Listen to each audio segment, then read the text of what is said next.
Hey guys, welcome to episode 97 of 4PlayerAnimecast. I am your host, Spire, and I'm with my usual compatriots here near Dark and Toast. It is the 30th of June, about to go straight into the middle of summer. However, as you guys might know, I did make a little bit of a mistake. This episode, again, being recorded on the 30th of June, we are literally on the brink of the summer season starting. Why didn't you just cancel this one and delay it like 1 week, and then we could have been like, hey.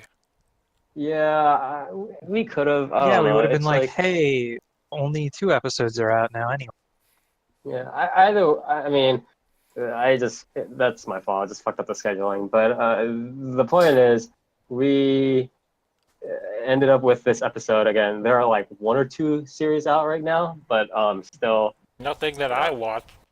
Yeah, I know, and a lot of them, aren't even subbed yet. So we decided that it would be best to take this time to, kind of kick back a little bit. We're going to be going full pace next episode, so don't worry about that. But yeah, we're gonna relax a little bit, take the recaps of the past season, and have a little bit of talk about some of the series that we watch, especially one that I believe is still getting a decent amount of talk over the interwebs, and you'll find out which series that is pretty soon. But anyways, Nier, let's start off with you. I know you've been a little bit disgruntled over this past season, to say the least, right? Yeah, it sucks. That's a little bit, but just if you want to elaborate, if you want to at all, and I know there are still 1 or 2 series that you did check out a little bit, so if you want to talk about them, that would be good too. I mean, I don't know, man. Like, well, we know the what, like it sucks. Again, maybe if you want to go into details about the why. I don't know. I feel like I kind of did in the previews, where I was kind of just giving my closing thoughts on the season. Yeah. But I don't know. It's just a lot of like nothingness, a lot of empty feeling series. Like Megalobox started out strong, but I kind of dropped off of that because it was kind of just like doing whatever. It didn't feel very unique at all. It didn't turn into the Ippo that we all wanted. Yeah. Yeah. Well, I think the issue with Megalobox was that like it had so I don't want to say it was entirely running off the nostalgia, but the thing was it had like the fights, and then it had like the nostalgia. It wasn't like the nostalgia was a little bit different from like the action like fight. It was like, oh, we had this certain art style, and then we have people like dirty grungy culture, like anti-hero culture in the background, stuff like that. You know what I mean? Yeah. And then we also had like the sort of background plot, right, about how the guy has to eat all these goonies to kind of get through, and then he has to beat essentially the baddies, right? And so there was that, like, beyond just like the action of fighting, but like I feel like they started to not put as much stock in making sure that at least like the action of fighting stuff was enough value to keep drawing people in. You know what I mean? Because if that was like wild and crazy and shit, then like I think people would have still stuck onto it. Yeah, it just kind of went like the standard action series of just like, well, here's action. Yeah, there are things going on in this series. Here's some story. Yeah. All right, here's some more action. It's like, well, I can get that anywhere else, really. Yeah, like, exactly. And I can even get like better fights in other boxing series. So it's like, it just dropped off. Golden Kamuy is good, but again, I've already read the manga, so it's kind of just like, I know this is gonna be good, so I guess I'll just watch it. Right. I mean, the Golden Kamuy was never gonna become bad unless they truncated something really terrible. Like, Yeah. like a really bad way. Hinamatsuri was good, but I mean, it's just comedy stuff, right? You get one of those every season, right? Hisone Tomasatan was a nice surprise, but That's the Dragon Vor one, right? yeah, it is. Nice. I don't know. I feel like that's kind of the shining jewel of the season. Yeah. But yeah, other than that, it was a lot of premises with just kind of an empty feeling of just like I don't know. It's just kind of It just didn't carry out. it kind of just feels like it's being pumped out. You know, it's like Yeah. here's a show and it's carrying on, and it's like, well, all right, you know. It's like, well, I don't know. I don't have any special feelings towards this season. Very mediocre. Yeah, it's what I'm thinking is like, well, what I was thinking as you said these things was like, I'm trying to think of. I know there was a different because like we clearly had like a different reaction, but I mean, Japan has been on this track for quite a while, right? It's like they have fucking weird ass fucking perverts, like 30 middle-aged perverts trying to make these crazy premises or like super nostalgic, escapism premises, and then a lot of them don't carry out very well, right? Yeah. So my question is, what changed this season exactly? I don't know. I think because we talked about it during the previews where we're saying there's a lot of premises this season that are very out there, right? Mm-hmm. They're very strong premises, but like you said, a lot of the times series don't really carry through with those. And I feel like at least like the season before this one, there are a couple series with very simple premises, right? Very simple and very effective delivery that kind of, I don't know, like felt a little more special to me. Like Koiwa Amiagari was, pretty simple, and it was really nice, right? I don't know. I guess this season just didn't really lack any just simple, like good series. Like it was kind of just banking on all these wacky premises, and it didn't carry out. Yeah, that is very true. It is very unfortunate that like a lot of these sorts of series didn't manage to carry itself through all the way to the end, except for, well, Hinamatsuri was also an add-up, right? Yeah, Hinamatsuri was also an add-up. So yeah, like especially none of like the originals or anything managed to carry out. Yeah. Disappointing. Yeah. Anyways, Toast. Actually, no, Dark, because we're gonna save Toast for last. So, Dark. I mean, I pretty much feel the same as Nier, but I think the standouts for me this season, 3 romance shows that I'm gonna like touch on later. But I feel like the most notable thing this season were kind of like sequels. That is true. I don't think like anything starting the season was anything crazy. It really didn't. Yeah, I don't know. Like we said, like the premises were fine, but they didn't really go anywhere. Like I was expecting a lot more from Megalobox. Like Nier had said, there's a lot more series that have better fights and everything, essentially. So, Maybe them having it in 480p isn't enough of a novelty to keep me around. Surprising. Yeah. Well, maybe so. What I'm thinking of is like maybe these days or like in the recent seasons, like things are trying too hard to sell like 2 or 3 different things when they can focus on selling one different thing. And obviously, this is going to be a common theme in the rest of the episode when we're going to be talking about some other stuff. But it's like Megalobox could have done well if it was just selling its action and kind of being like, oh, we're gonna fucking punch, and then we're gonna go to the tournament, and we're gonna punch more stuff, and then we're gonna have like a Russian dude, and we're gonna punch him too. Like, you know what I mean? Like kind of like how Tiger Mask W started out, but like even crazier. You know what I mean? Or like even more sort of like we don't give a fuck kind of thing, right? But it kind of had to peter out because it was trying to juggle a couple of legs that it apparently couldn't do at the same time, right? So maybe that's a problem, or at least part of a problem, is what I'm thinking. Like a lot of these series, instead of even like with slice of life and stuff like that, right? It's like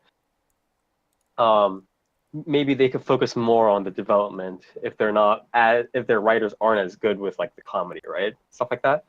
But it's like a lot of them are just trying to juggle a lot of stuff. They're trying to do the comedy. They're trying to do the romantic development. They're trying to, push forward a central theme, a central unique theme in the series, like stuff like that. So it's like, but yeah. Yeah. But For Dark, me, what about build divers? How's that?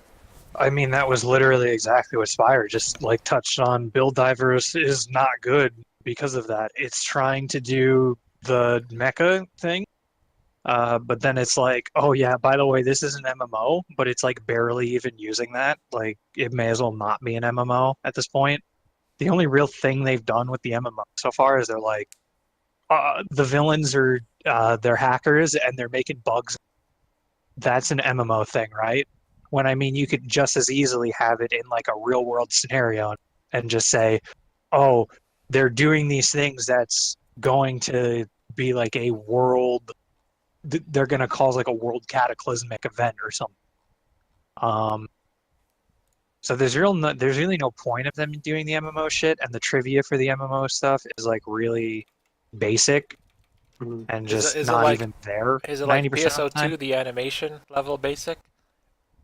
No, PSO2 the animation had like this. Let's put it this way: in one of the more recent episodes, the main character's Gunpla grows like astral wings for no reason and diffuses like all of the bugs. It has no bearing on like an actual MMO premise and anything happening. It has nothing to do with an MMO. Those The wings are most- actually patch notes. the most you get out of it is like them talking about guilds and stuff, but there's no real thing on like stats. There's no real thing on like what MMOs can really do. I mean, hell, I think Wozakoi had better MMO trivia than fucking Build Divers has right now. And on top of that, it doesn't even do fights very well either. So it's like you try and pair all these things together. You're saying The only thing a it really Gundam comes out series doesn't have good fights? Whoa. Wow, Yeah, it's like that's been a trend for quite a while now. I don't know, man. Build Fighters Try have pretty good fights. Remember that that Dempsey roll? Build Fighters Try had some good stuff, and Build Fighters had some good stuff. But like this one, the problem really is that I feel like they've been kind of focusing on like trying to introduce new Gunpla, and like some of the new Gunpla designs are cool, but then they don't like make them actually do anything interesting. Every single time, it's just like, well, here's this new Gunpla, and it's going to do a kind of cool thing, but then it's already like the enemy is already killed, so it doesn't matter. It's gone. So you're saying it should have done what Knights and Magic did and gone deeply into the Gundam tech while having a backdrop of the MMO stuff? No, I mean, what Build Divers like should have done is it should have been a sports series like the previous ones if they're going to do this, because then you can have an episode where it's like, well, we expect a new enemy because they're in a part of a tournament or something. But this one was like, there's just no structure to it. No one has any idea where the fuck the series is going, and they have to like justify fights in weird ways, and then the fights are like taking up 2 minutes of an episode or something, or like 3 minutes. And whereas like in Build Fighters Try and Build Divers, an entire match would take up like half of the episode, and there would be a lot going on. Whereas right now, it's like there's nothing special about any of it. I didn't plan on giving that much of a recap of Build Divers. Here we are. But I mean, that's fine. That's fine. But again, if you are there any specific series that you want to quickly point out, and maybe also if you want to again, maybe you can try tackling a bit of the question: why do you think maybe this season was more of like a flat line than a lot of previous? I don't think there's anything. I don't know. It's really hard to touch on. For me, it's that there's nothing this season that I'm saying to myself, I will go back and rewatch. At least not. I mean, there's like a handful of. There's like maybe 2 shows I'm like, I might rewatch this one day. but there's nothing this season that I'd really tell someone like you have to see this. You know, I think That's Hinamatsuri was the only one where I'm like, yes, the like this You should is check it this out. is You a should check it solid out. one. Yeah. That, Yeah. like you should check it out. Maybe that and Masaten, because Masaten was a nice surprise. But it's like when I'm looking at it, the things that I'm always interested in is like the slice of life stuff, and we got like Comic Girls, which is nothing special whatsoever, and that's well, I mean, yeah, and then there were the romance series, which the romance series, as much as I enjoyed many of them, I can't really recommend a lot of them, to be honest. Just because they don't do a whole lot. Even what was it? After the Rain, I think blows like most of these out of the water already. So, Yeah. I mean, that was a pretty decently like slow mature series. But yeah, I just don't think there's been a lot of shows with solid character development, especially character development through do you think like that's because of actions and just generally events. poor writing, or do you think it's the pacing of the anime, like the 12 episode season, or what do you think it is? I feel I like mean, I guess it can differ. we'll probably get into this later too, Mm-hmm. like towards the end of something that I saw with Tada-kun. But we saw like there's been a lot of shows with like a lot of characters, and it's you know a 10 to 12 episode season, Mm-hmm. and you have more than 10 characters in your show that you're trying to develop. Oh yeah, And so it's like you literally don't even have a single episode to develop like per a character. character. Exactly. So it's like you don't even have 22 minutes to spend on one character. Yeah, Which I mean, it's yeah, very like granted, it's possible to pull off, but then your interactions have to be like really tight and like like very really railroady. Like efficient. yeah, exactly. It's just like, oh, this happened. Oh, nice. Like I'm a changed man now. Get on that shit.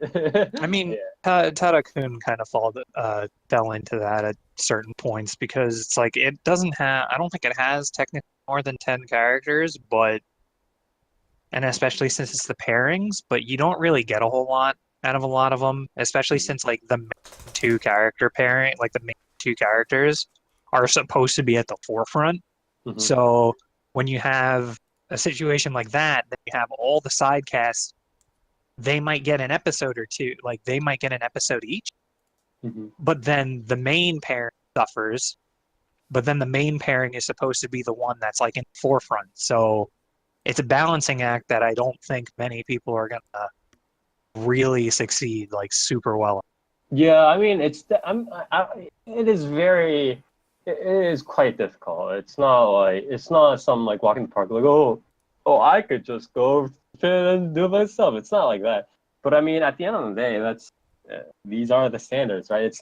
We're not asking people to make like a fucking IKEA sofa. It's like an actual like piece of literature, piece of art that we have to appreciate. So it's like, but they also have to sell it in 12 episodes. So it's like, oh my god.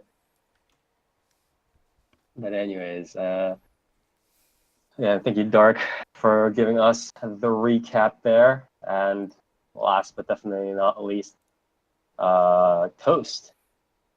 Was there anything you wanted to talk about in terms of past season? Just Is this the actual talk, or are we still in the introduction?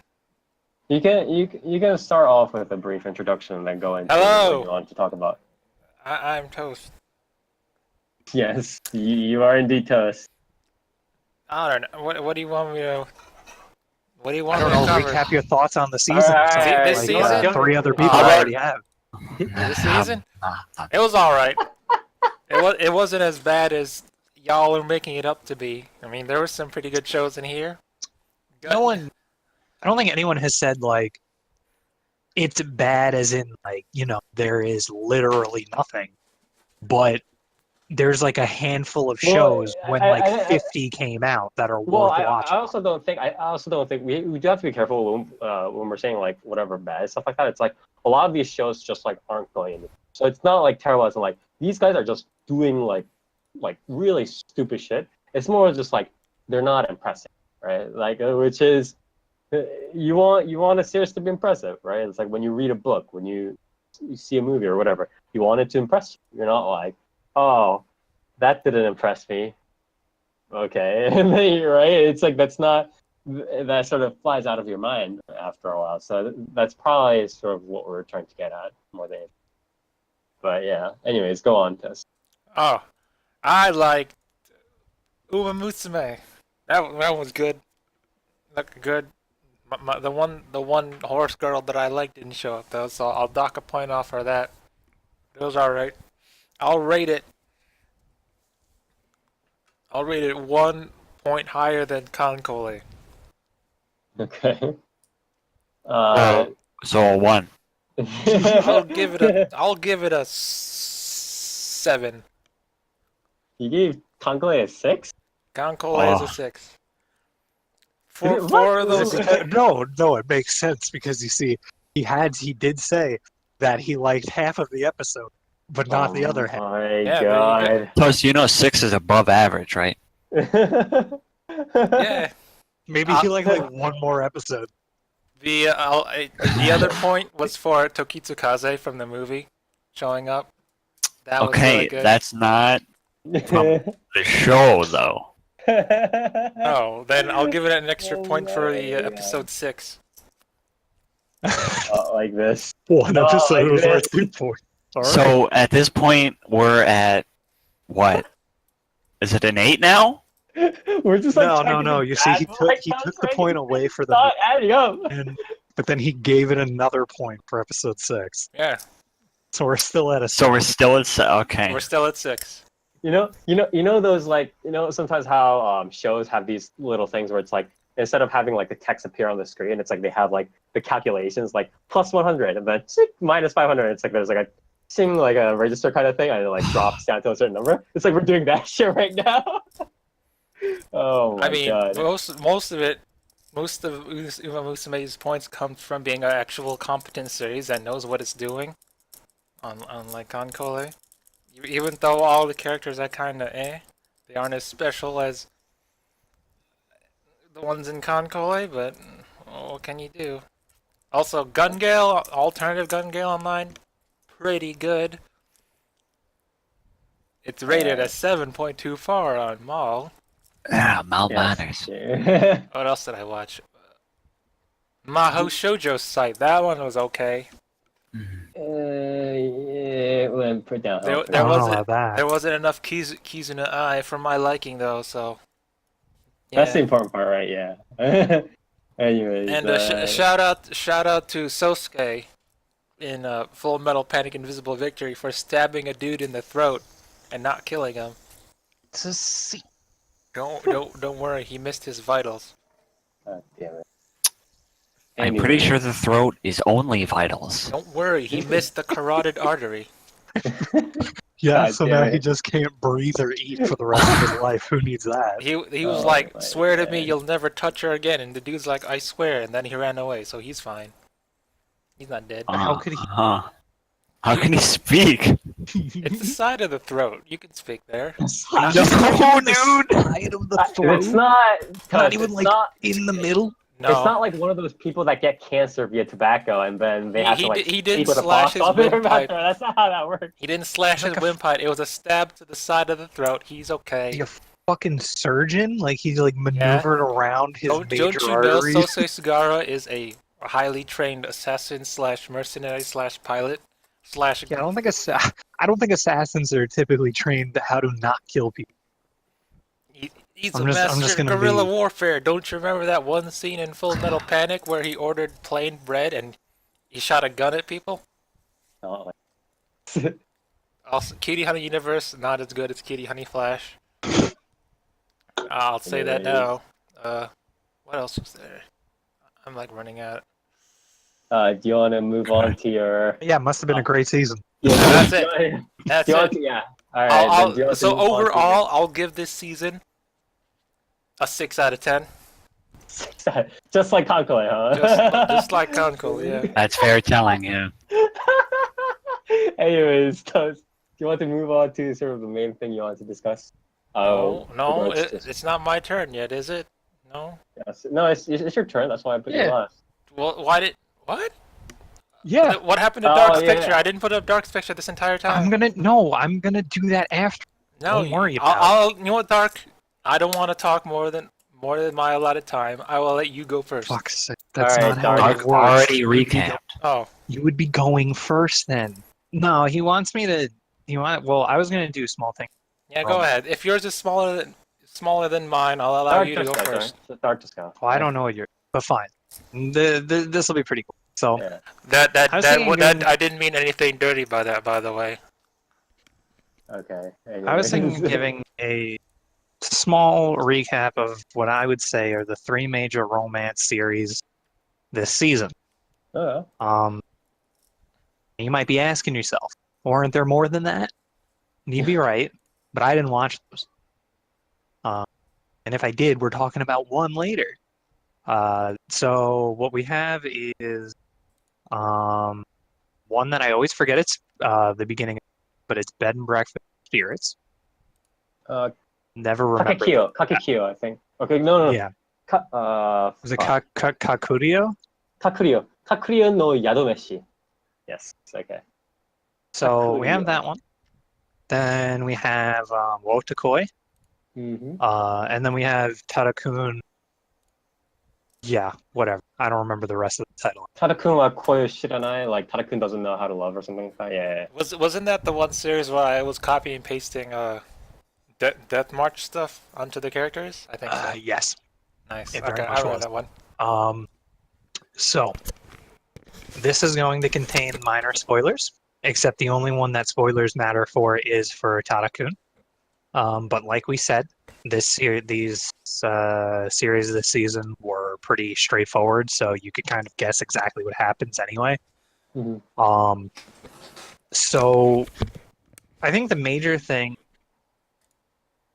that I could say is that Tarakun surprisingly wound up being probably one of the weaker shows characterization-wise this season. I feel like, especially for the dynamic for romance between the characters. I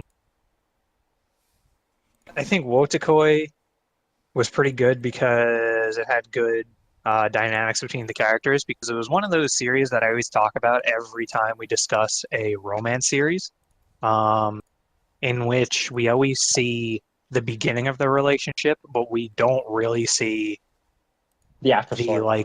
the middle part, essentially. Or like That's the important part. I was like, what happens after they get into the relationship a little bit more, right? after they confess, like what do they do? Like how do they function? There have been a couple more of that these days, but not nearly as much as maybe would be cool, right? Yeah, I mean, and then we always get a series where we were kind of hoping that it would get to that. We saw it. I would say like this is kind of what I wanted with oh fuck, what was the other one? The one with the 30-year-old the otaku. I think from like last season or the season before. That's true. Yeah, Netuju. Okay. I think so like I think that this is kind of like where that left off in a way with some of the characters. So I thought that was nice.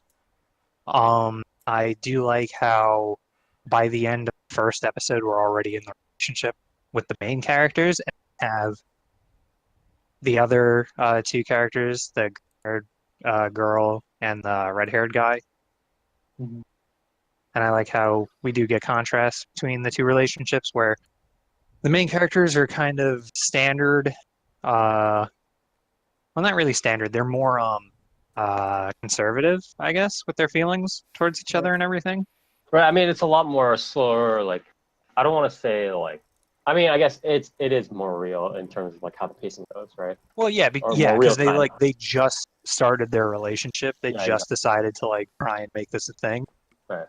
Whereas the other two have been going out since I think like the end of high school, they said, and it's, I think, judging by what they're supposed to be, that's at least like 3 years at this point. Mhm. So yeah, so I mean, I thought that was good, and I think that's kind of the highlight of the series itself. The series also has like decent trivia, a lot of Monster Hunter, Mhm. so that was fun. Um, and yeah, that's pretty much with that. Like I said, I think that was one of the only shows that I would really be like, oh, you should watch this because it's an easy watch and it does Right. offer something.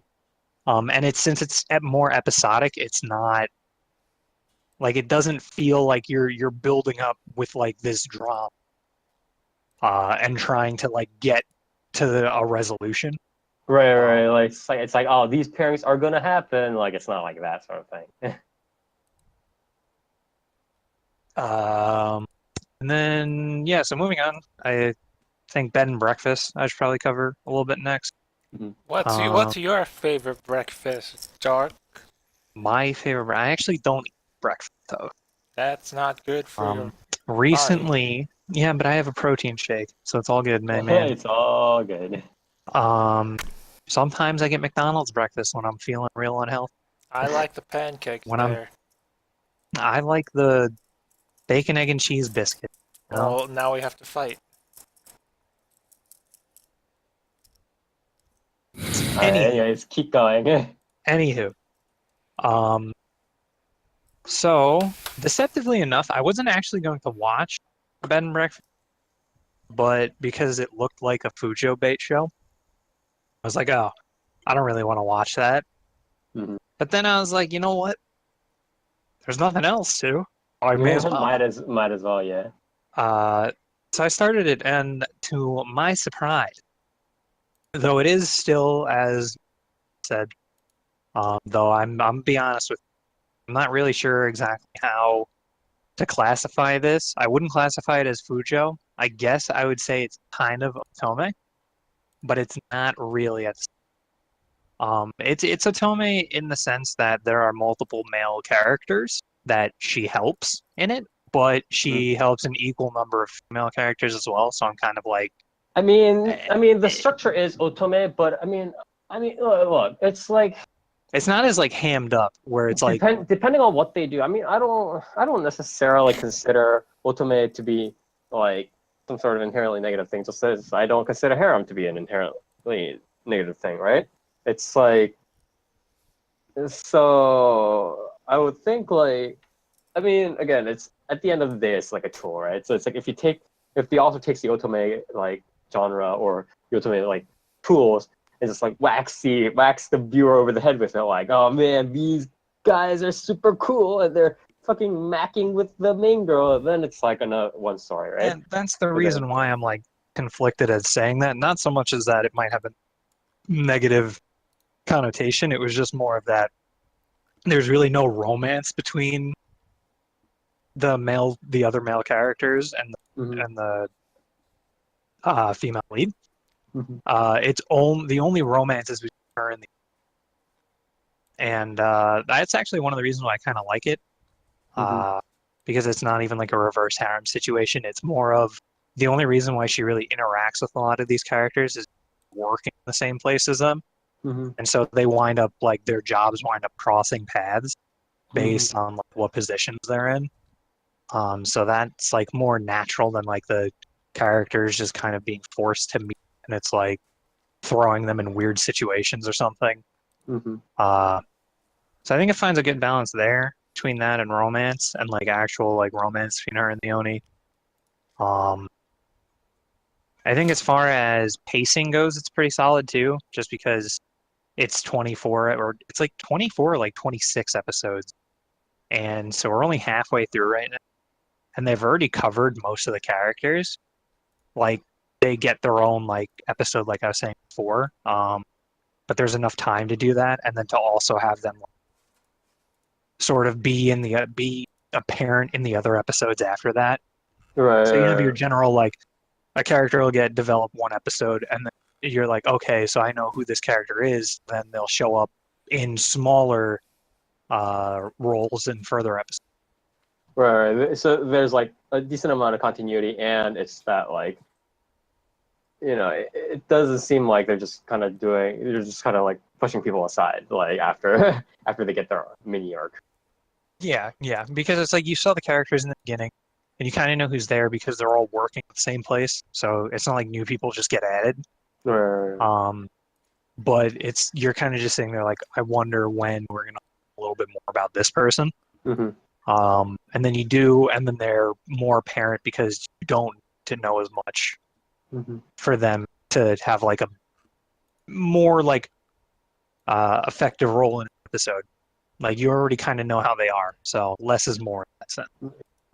So I think that was pretty good. I think overall it offers something different from Wotakoi because obviously, like the main lead isn't actually in the relationship yet with the Oni.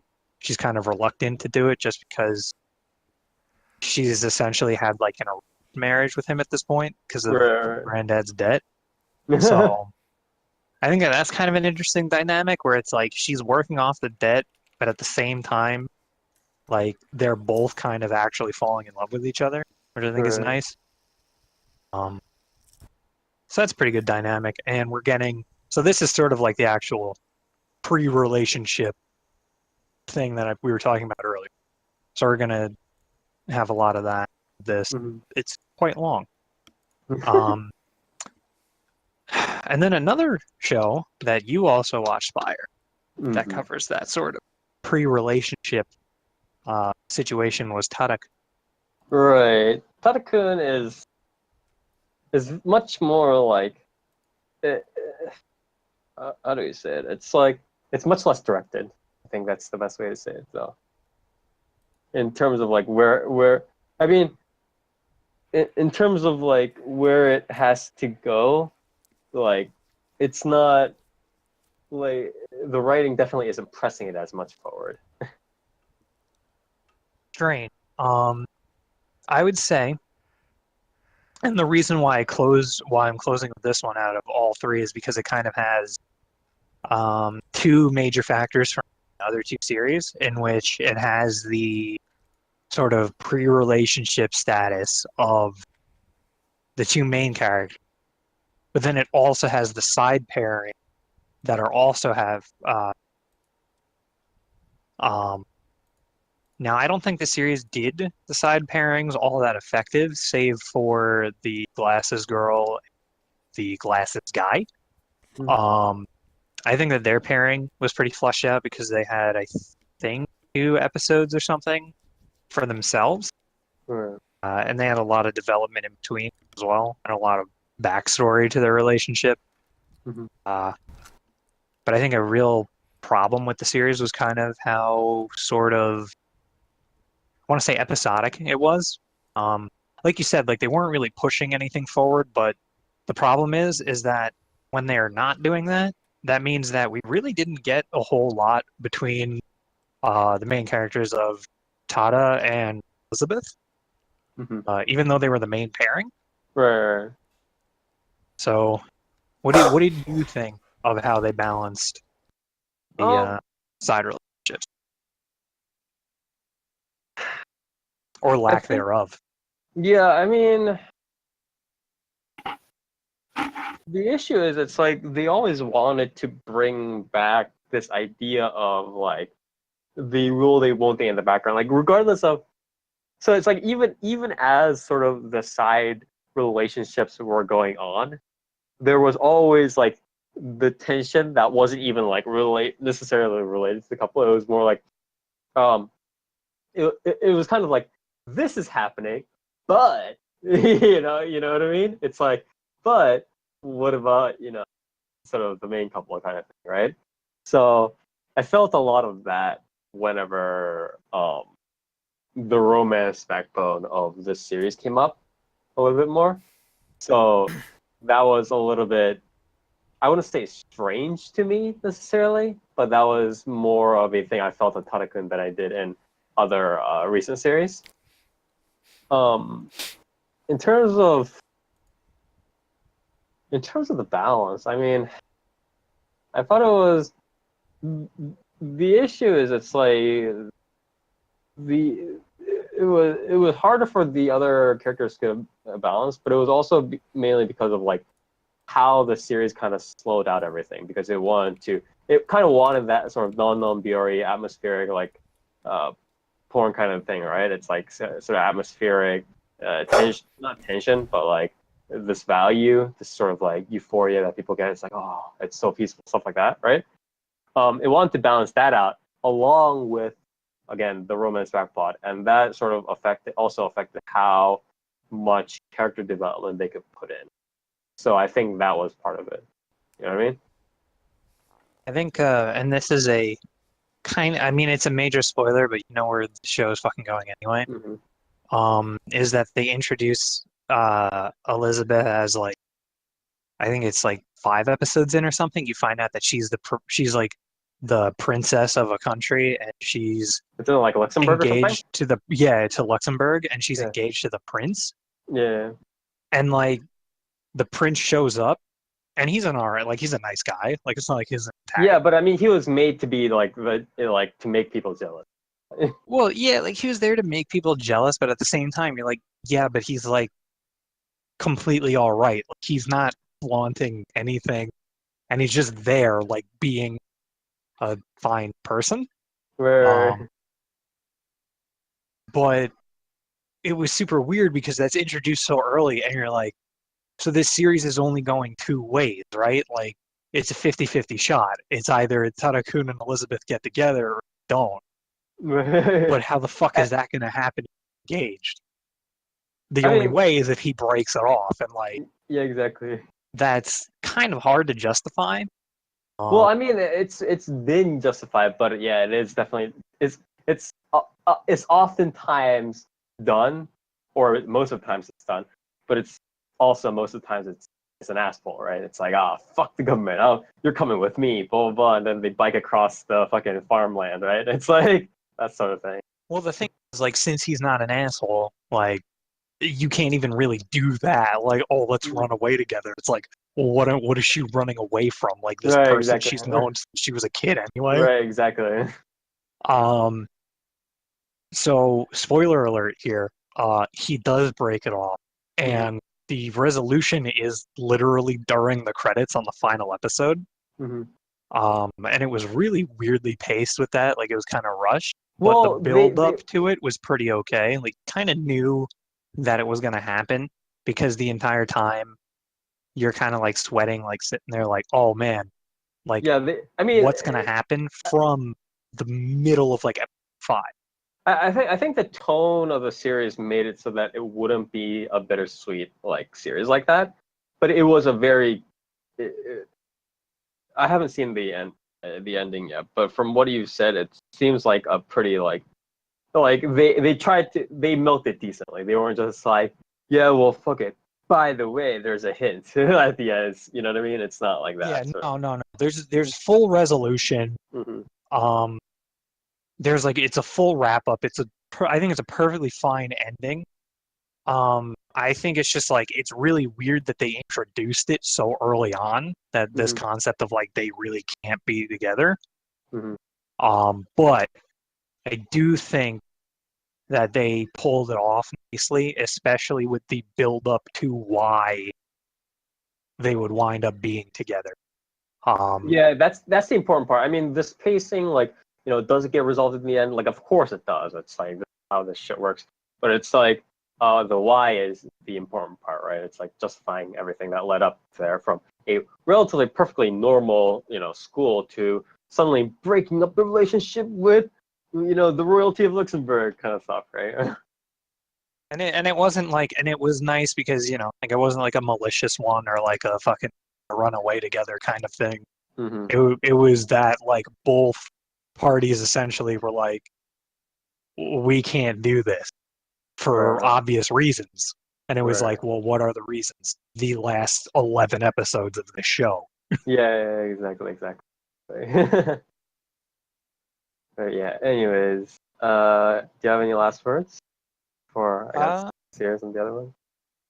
Yeah, I think as far as this season goes, I think these were kind of like this sort of like highlight grouping for me.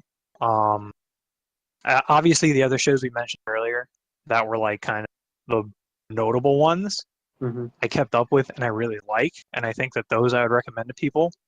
But as far as like where I'm of the opinion this season was not bad, was not that bad for a particular reason, I would say these like romance series were a pretty good example of how you could argue, say, like this season wasn't that bad, and that there was like a good. There were things to watch. Yeah, there was like a decent chunk of thing in a specific genre to watch. Like this really wasn't a season in which slice of life excelled, but it was a season in which I think that romance kind of was at a decent forefront. Yeah, definitely. It's I mean, it's definitely good to hear that like there were at least some stuff to like pick up along the road, even if most of it was kind of rough, to say the least. But anyways, again, thank you, Dark, for the recap. And Toast, you want to hit us with a little bit of that fate? No, I really don't. All right. Bible something. So yeah. So like, why is Saber not blue in this one? Because she's red. Well, there's your answer. All right, we really went through multiple days of this, and you're just not gonna talk about it. All right. I mean, Last Encore came out in like what? Why are you acting like? Why are you acting like we're? Why are you acting like this is our fault? You've been talking. You've been saying you were going to talk about this for the last 3 fucking days. Did you know Last Encore's last episode was on April 1st? And it was episode 10. So they're all like, April Fools! It's only 10 episodes! And then they're like, we lied. There's actually a second season that's coming out in July. And I was like, dang. You got me, Shaft. Anyway, I watched it a long time ago. I liked it. It's alright. But I'm bringing it up now because I'm bringing it up now instead of like later when the entire series is completed. Because it was released on Netflix like today. I think today, maybe yesterday, but it was like late. Most likely today. It was released on Netflix and in English. So I was like, hey dudes, I'm gonna cover Fate Extra in English, and they're like, wow, what are you, a nerd? Watching English dubs? And I was like, shut up. Why None of us said that. Why don't you watch Darling in the Franxx dub so we could talk about English dub anime? And they were like, none of us no. certainly said that. Well, actually, listen. All I did was I suggested watch more English dubs. I forget. Is there a Franxx? Is there a Franxx dub? Yes, there is a Franxx Yeah, dub. there is. There's a Franxx dub? Oh yes, my I'm going God. to steel myself and never fucking experience any of that. Oh, I just. Yeah, That's why I was don't like, want to why don't you actually die. why don't you watch it? And they're like, no. And I was like, fine. So, about Last Encore, should I give a synopsis since it's been came out?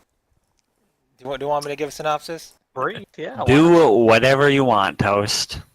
So you guys know about that. Coherence. You guys know about that Holy Grail War, right? That Seihai Senso. Oh my God. Well, yes. guess what? This isn't the Seihai Senso that you know about. 'Cause this takes place in like year 2000s, man, where technology is king. Like it's supposed to be post-apocalyptic, where all the humans have almost died out. So they're like, darn. Then they realize there's this big supercomputer on the moon that's been watching them for all this time. They're like, we want a piece of that. And then the moon was like, come at me, bro. They're like, okay. Then they use this fancy thing called Spiritron hacking. If you guys know Melty Blood, what's her name? The purple one with the vampire and the gun. Scion? Yeah, she's a Spiritron hacker too. She uses that filament cord thing to hack stuff. Yeah. So Okay. everyone's like, I want some of that. So they used their souls to access the moon's database, and the moon was like, okay. So the moon's running this giant. Okay. All right. Keep going. Yeah. So the moon was like, I can't accommodate all these humans with their souls. Let me build Tron. So now they're in this Tron world, where you guys know what Tron is, right? This virtual world. Yes. Maybe if you don't know that, maybe reboot. If you don't know that, maybe I guess SAO. Yes. If you don't know that, maybe Cold Lyoko. If you don't know that, Shut the fuck up. but yeah, I guess it's kind of like SAO because they connected to their souls to the moon cell's mainframe. So if you die in the real world, if you die on the moon, you die in real life. Kinda. It's their last chance thing. So the moon was like, all right, let me make a Holy Grail war, and boom, that's how Fate Extra started. They're placed in a simulation, and if you can break free of the simulation, kind of like Detroit Become Human, you know, when you become deviant. You guys play that game, right? Yeah, press X to emancipate. My favorite series. It's when you break. They turn deviant when they break like this virtual wall that's holding them back, and they're like, no. So if you break free of the simulation, you get to become a master in the Holy Grail War. There's 128 participants, and then this is like basically the very beginning of Fate Extra. People start being killed when all the master slots are filled, but then the main character, Haku no Kishinami, is all like, I don't want to die, and then he like falls into an incinerator and gets possessed by ghosts because Shinji stabbed him for his spot, and then he becomes the 129th master after finding Saber somehow. But that's only part of it, because in the very beginning of the prologue, you see Saber fighting the Saber class servant. I think it's Buddha or Jesus. It's Buddha. Yeah, it's Buddha. And then it's like female Hakuno's dying, and then Saber loses, and then she falls down a hole. I guess Saber fell into the incinerator too, and that's where male Hakuno found him. And yeah. But then all is not what it seems, Spire, because when they survive and become a master and they reach the first floor, suddenly everything's different. If there's supposed to be a bloody what? Can I? Want me to keep going? No, I'm still explaining the plot. I'm not done yet. Do we need the entire plot explained? Yes. No. That's I do not want a synopsis of the entire story arc of the series. From episode 1 to the test. I mean, I'm almost done. Give me like 10 more minutes. I'll be done. 10 more minutes? 10 No. fucking minutes. Definitely do not have that. I'm fucking putting my foot down right now. Alright, Toast. Okay, fine. Everything is not what it seems, because apparently this Holy Grail War has been going on for 1,000 years. Dun dun dun. Alright. And then now you gotta watch the rest to find out. Okay.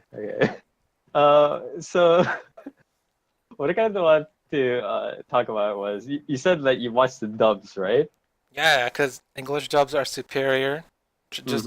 I mean, check out something like Rakudai Kishi. That was pretty good dub. What else? Rurouni Kenshin? Why would you ever say the phrase "check out Rakudai Kishi"? Please do not say Spire, that. Have you seen Dragon Ball Z? That's a good dub. Yu Yu Hakusho? That's not what I'm talking about at all. But Have you seen Sao, Spire?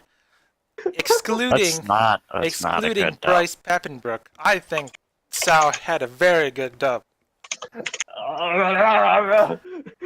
Example of bad dubs would be something like Infinite Stratos, where they tried to give all the girls their accents, but you could tell they were super fake, so they sounded dumb. Especially what what is her name? The one voiced by Kana Hanazawa? Charlotte Dunois, with a really bad French accent. I mean, the thing and is, then like, Laura Bodwig with her really bad German accent. That was voiced by Marina Inoue. The thing is, I at least respected the voice actors in the dubs for trying that stuff out because that was a little bit more true to what the characters were, rather than have them do the whole. I mean, because it was like in Japan, it was more just like, well, it doesn't really matter. Like Japanese people don't know anything about other languages anyway, so it's like we'll just have like kind of how does that? The only accent they do is German, and that's or Russian, right? Soviet Union. That or like they pretend they're like super Yankee American kind of stuff, right? What nationality was Hibiki again? After he became Verne, Russian, right? Like yes. How come she was the only one who had a decent Russian voice? A lot of people in Japan. Who was that one Cinderella girl who had a really bad Russian accent? Anastasia? Yeah, she was really bad at it. Yeah, Uesaka Sumire was not. Look, the weird thing was, it's like at the beginning of. I mean, Uesaka Sumire apparently loves Russia and stuff for some reason, but it's like at the beginning she was like much more soft spoken and stuff like that. But like if you notice her accent now, she's apparently now she's just like super whack. She just like sounds like she's trying to do like like Anya with Russian as like Mario would do with like Italian stuff. Like that's how it sounds like. But. In either case, I mean, I kind of respect the Infiltrators English stuff people for at least trying to fit their characters, even if it was a little bit, awkward / embarrassing. But man, I don't even remember who was in Cinderella Girls. All I remember was Rin, Ronco, and the shroom lady. Yeah, I mean. Anyway. What was I going? Oh yeah, English dubs. The fake dubs. No, not English dubs in general. The fake English dubs, like. I'm trying to figure out where English dubs have gone wrong over the years. Because do I blame the anime companies for doing it? Because who did Infinite Stratos? Let me look it up. Was it Aniplex? I don't think it was Aniplex. I don't know. Sentai Filmworks. Yeah, you guys suck at dubs. You got Clannad dub. Bad. Not Nagisa. Not Nagisa. Nagisa, yes. Angel Beats. Angel Beats. How dare you do that with you? You want to give us a last word on the comparison of? I'm getting there. I'm getting there. No. I don't think getting there is enough. We need a pretty good conclusion right about now. Do you want to talk a little bit about the Last Encore dub and then compare it to the other like previous Fate dubs, and then give some last words, please, for the love of God. Who? Oh my God! Of course. You know, all the Fate dubs have been decent so far. Like even the original 2006, pretty good. Okay. Like I don't have any qualms about it. Maybe it's because. What about Last Encore? It's pretty good. Okay. Did Carnival Phantasm have a dub? I don't think it did. I don't think Carnival Phantasm had a dub. It did not have a dub. Crazy though. Yeah. It was technically like some like weird series of OVAs, right? So it was less likely to have like unofficial dub because it wasn't like an official like anime that like aired all the time. It was much more, it was a collection of OVAs. Spire, have you heard of something called Kara no Kyokai? I mean, Kara no Kyokai is definitely you know who did the dub for that? Aniplex. You know who did the dub for Tsukihime? Sentai Filmworks. You know who did the dub for Prisma Ilia? Sentai Filmworks. You know who did the dub for Fate Zero? Unlimited Blade Works? Heaven's Feel? Aniplex. You see where I'm going here? Yes, you've made the distinction pretty clear, Toast. What I'm saying is, depending on the dub company, they're kind of bad, man. Wow, that's what a revelation. Some companies are better than others. Crazy. Did you know that Prisma Ilia did not even have the original Rin? Or not, I guess. Yeah, fine. She's the original. Melody, she's been voicing Rin since the very beginning, so I guess I'll call her the original Rin. Well, there's definitely much more of a turnaround. Did you know that she was not even in the Prisma Ilia dub? They changed their voice actor. Well, And what I'm saying I'm like, how can you do that? well, what I'm saying is there's definitely much more of a turnover in terms of like the English anime dub industry. I mean, even in like the voice acting industry in general, compared to I want to say the Japanese like voice acting industry, especially since like a lot like since like even like a lot of voice actors, for instance, right? A lot of them do like imitation jobs. For instance, like English voice actors do like a lot of imitation works for like famous people or like even other just like voice actors, right? Because the schedules don't work out, and then these sort of lesser voice actors who can do these imitation works get the money that they need, right? So I think in the U.S. in Western countries, it's less looked down upon to just kind of do the turnover, just have other people do it if it's more convenient and if it fits. Whereas in Japan, like especially with the otaku culture, right, where it's like, oh, I'm a huge fan of this fucking voice actor, I need her in my anime, stuff like that. It's much more quote unquote important to have the correct voice actor, because otherwise if people notice it, then they just create this huge ruckus like fucking why isn't kind of with a kind of fucking Yes, What? continue. He's dead. Anyway, All right. since Spire's What? dead, I'll keep going. Anyway, Oh. where was I? Yeah, keep going. Where was I?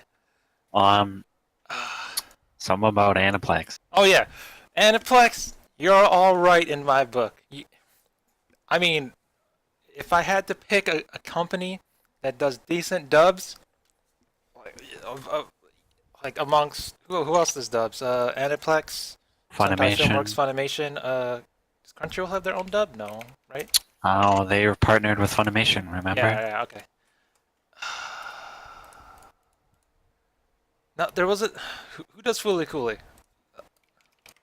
Uh, I want to say Aniplex. I think Funimation's doing Fully Coolly. Funimation, really?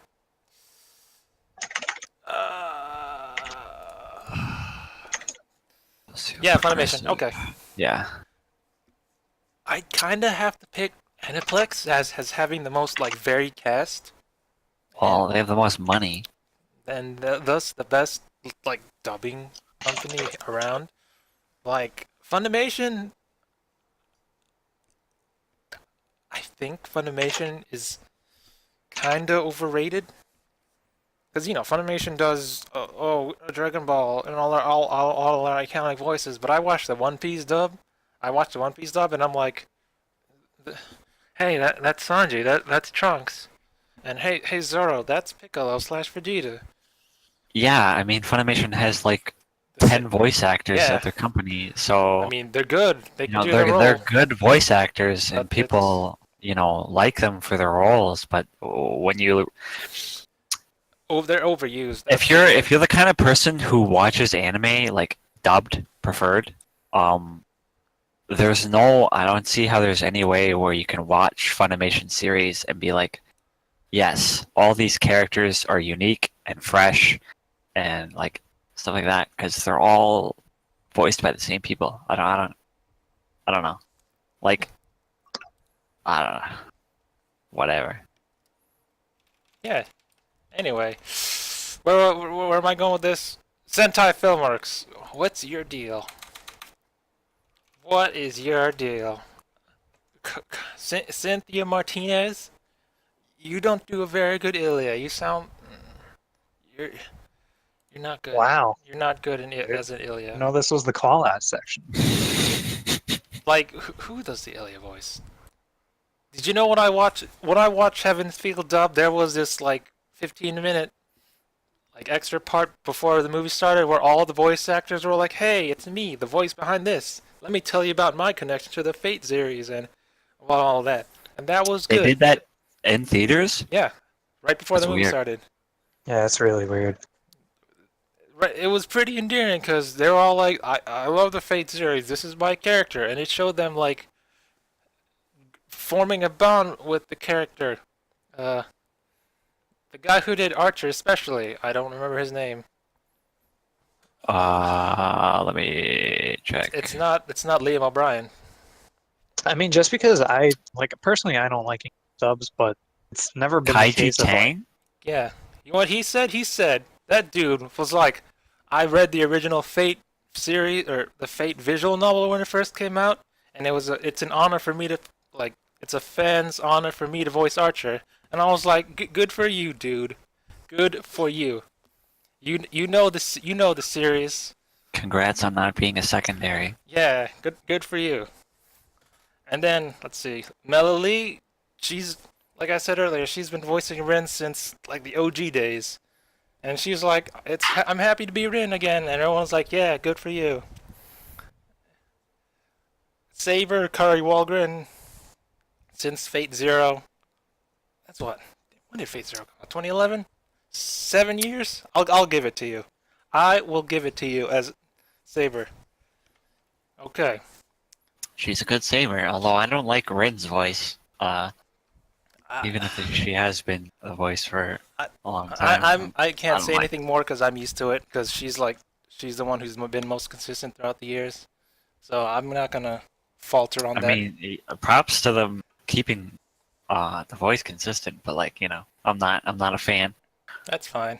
Stephanie Shea. That's the voice of Ilya for Fate. Fate not Prisma Ilias. Good for you. Did you know she voiced Popco in Pop Team Epic? Wow, what a resume! Who else? There, like what's that guy's name?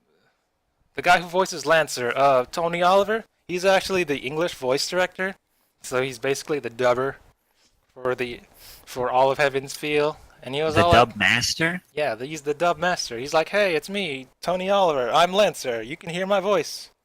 And I'm like, okay. Let's see. Gilgamesh. Who is Gilgamesh? I don't know who David Vincent is. He's okay though. He does a good Gilgamesh. Kirei, Crispin Freeman.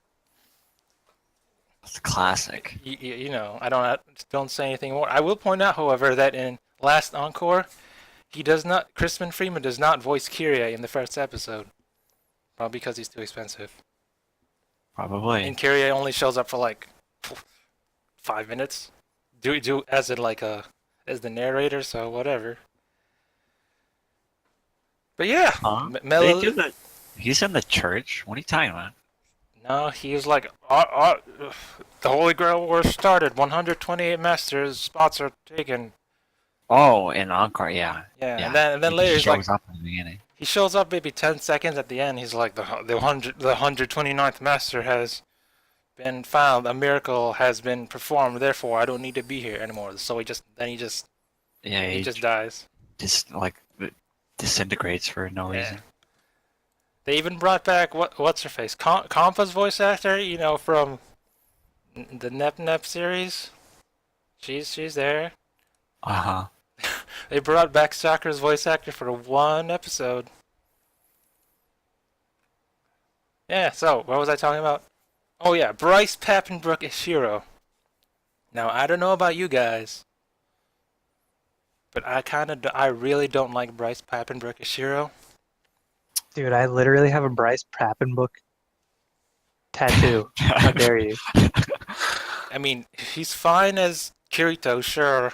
I watched Sao dub because I can, and I was like, all right, fine. He's fine as What? What does that mean? I watched the sound dub because I can. I mean, he could. Yeah, I can. There's nothing All stopping right. him. And then, I mean, as Eren, sure. I hate the Titans. Then I am the Titans. But as Shiro, no. He's not. Shiro's kind of. What's the word? He's kind of edgy. And Who do you think is a better Shiro? Who does Sasuke? Not Jay. It's not Johnny. Yuri Yamashita. Lowenthal. Yeah, there you go. Yuri Lowenthal. Shiro would have been a good choice. Do you agree? Or Johnny Young Bosch? I kind of agree. I mean, JYB is kind of the go-to, right? Yeah. for their main characters. But yeah, I'd agree with It's you. because Shiro has a lot of battle cries. You know what I'm saying? Yeah. You kind of need a dude who can do good battle cries. As Kirito, I can forgive it because it's kind of he's kind of one note. He's like Starburst Stream. But with Shiro, you got different grunts because he's always getting his fucking ass beat. yeah. But I will point out, however, Bryce Papenbrook as Shiro in the first Heaven Feels movie, not that bad. You know why? He did not have many battle scenes. It's mostly talking. Like he can do talking fine, but he comes to battles. Wow, a voice actor can talk. Yeah. Crazy. So overall, Heaven's Feel dub acceptable. I mean, like Worth seeing it 2 times in theaters. how'd you know I watched it 2 times? Because you told us. Yeah, I watched it 2 times because I could. It's back to back. Yeah, well, I couldn't because they didn't show it in Canada. Maybe they will for movie 2. It comes out. I think Why October. didn't you just cross the border? Maybe they'll show the first movie in Canada when the second one comes out, just like Kizu. Nice. They're gonna wait for all of them to be out, just so that they can have Anyway, the fucking what I'm saying triple is, showing. oh my god, who? I'm trying to look up who voiced Saber. In what? Where was I? Last Encore, yeah. Last Encore, the Netflix stuff. What do I have to say about that? I don't know. What do you have I've to been say talking about the about last that? Encore dub this whole time. No, I've been talking about Heaven's Feel. What? I thought this was supposed to be last Encore. Oh, talking about Hansfield, dude. Yeah. Anyway, Maul doesn't have her dubbed voice. that's the point. It's because it just came out like what today. It's kind of different. Anyway, where was I? Would Netflix have it? Yeah. No. Where was I? Do credits? I don't know how to search for credits on Netflix, to be honest with you, but they would have it credited. Let's see. You look. I'll keep talking. Well, Spire's dead. Anyway, what I don't like about I mean, the dub sounds fine. Whatever. I don't know if I like or hate Saber's voice because I'm super biased towards Red Saber. So I can't be a good judge of it, whether she's good or bad. But guys, she doesn't have the verbal tick. She doesn't umu. It's replaced with indeed or mm-hmm.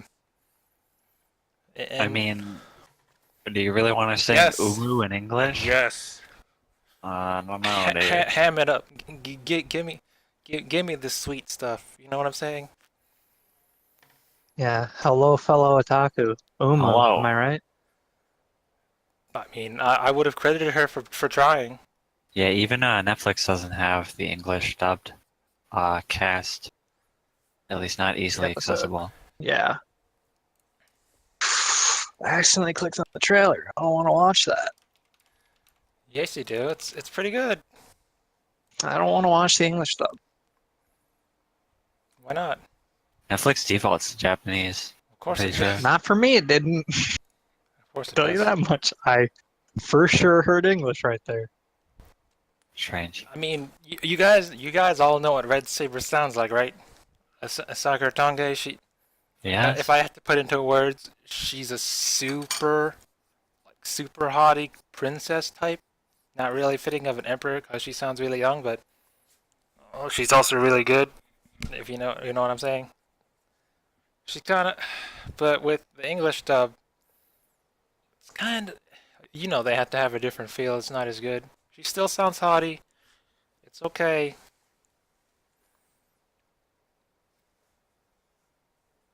All right. Yeah. Like I said, I need a second opinion because I don't know whether I like it or hate it. I don't know, Toast. I don't watch English dubs. Why not? Because I value my sanity. Nier, do you have it in do you have English dubs in Canada? Post, I heard like one line in that trailer, and let me tell you, I didn't like it. You don't like her as Red Saber? Nope. You don't think she did? Well, do you think that's because Sakura Tonge has a really, really distinct saber that no one else can like even come close to? I just don't like subs. Why? Do you not like supporting the anime industry? You know, I don't think Is watching Spire anime. back yet? I don't think watching anime on Netflix supports the anime it industry. supports Aniplex on Netflix. Mm. Did you Yeah, know I don't think- Aniplex, like they dubbed Seven Deadly Sins all by themselves? Yeah, it's almost like they make a lot of money. Are you saying It's all you in-house? don't support the hardworking men and women who dub English anime? I don't support the not very hardworking men and women that price Aniplex BD sets at $400.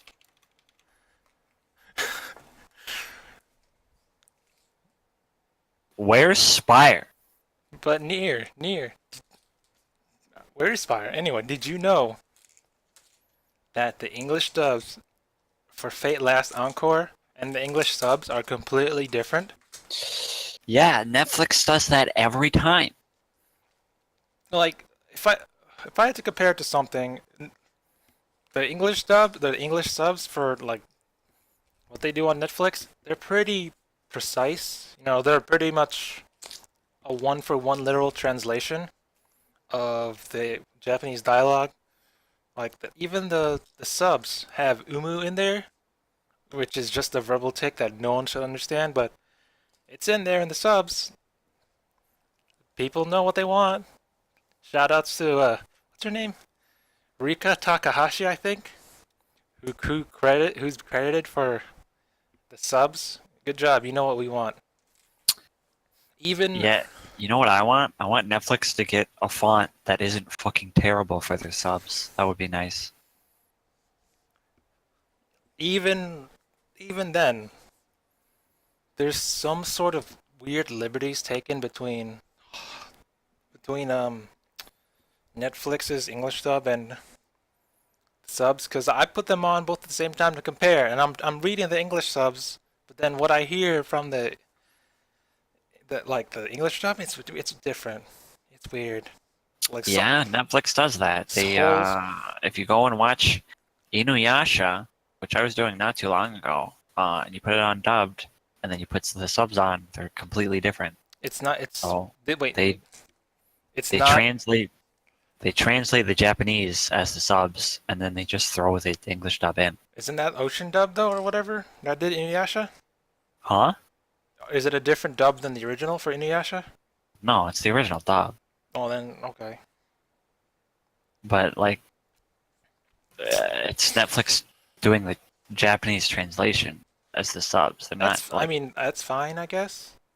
Some of us want the literal because I don't think they expected many of the viewers who are watching with the English subs on to be watching in English. Well, guess what? There's plenty of us. Why? So why not? What? Isn't the point? Well, can't argue with that. Isn't the point of an English dub to When you- not have to read? When you watch as much anime as we have, do you reflexively go look at the bottom of the screen to read the subs? If it's in English, no, I don't do that. Really, I do. I don't do that. Maybe when you're Don't. maybe when you're a seasoned veteran like me who watched Shut the fuck up. who's watched hundreds of anime. then you Literally understand. dozens of anime. Oh. But yeah, it's weird because I'm watching what on my Netflix my list. There's Fate Last Encore, Fate Unlimited Blade Works, Fate Zero, Unlimited Blade Works, and Fate Zero. They do a kind of like as much as possible one-to-one translation of the Japanese, and it sounds kind of off when you compare it. It sounds kind of off when you have the English subs on, but I can accept it because they're trying their best to recreate the feeling. But then here comes Netflix, and they're like, "We're gonna change the dub," and I'm like, "No, don't do that." It's kind of like even Dragon Ball Super doesn't have that much liberties taken with it compared to Last Encore. Dragon Ball Super is kind of. I guess I'll give it a 0.5 to 1 literal English translation. And it, yeah. Like, well, if we're comparing translations, like the far end of the far end of the spectrum would be 4Kids with like One Piece and Pokemon. I like that. I like that. One Piece 4Kids opening though. That song's pretty fire. Even the original, was it Ocean? Even the original Ocean dubs with Dragon Ball took a lot of liberties. Yu-Gi-Oh not so much though, because I saw this one clip where, you know, the scene where Yugi has Dark Paladin out and he's about to beat up Kaiba, and Yugi's like, "I'm going to defeat the darkness in your heart with this card," and that's pretty much a literal translation of the line from Japan. Well, I mean, Yu-Gi-Oh! Kind of plays itself out to a point where you can't really take too many liberties in the duels, right? Yeah. Like, but they definitely add in like lines that don't have any voice lines. Like there's this scene, Yugi, I will not be beaten at my own card game. And then in the Japanese, there's nothing there. It's just Kaiba going, ah, that kind of thing. Remember that scene where Goku was all, I'm so stuffed, don't punch me in the gut at the World Martial Arts Tournament, and Vegeta's like, they'll make sure to punch you in the gut, and they're just like walking down to the ring. That's definitely not there in the Japanese thing. It's kind of I guess you could call it flavor text, where you don't really need it, but it's there, so enjoy it. It's alright. where's Spire? But where have we gone wrong, Sentai Filmworks? Why does Ilya, a lolly character, sound like a 40-year-old woman? It's the same problem I have with, I guess, Nanoha. Nanoha's English dub was also atrocious. It's like you guys aren't trying. Just because it's Are you trying to tell me that English speakers aren't eternally youthful? Maybe they're just not good at it. Or maybe that's like the B team or the C team.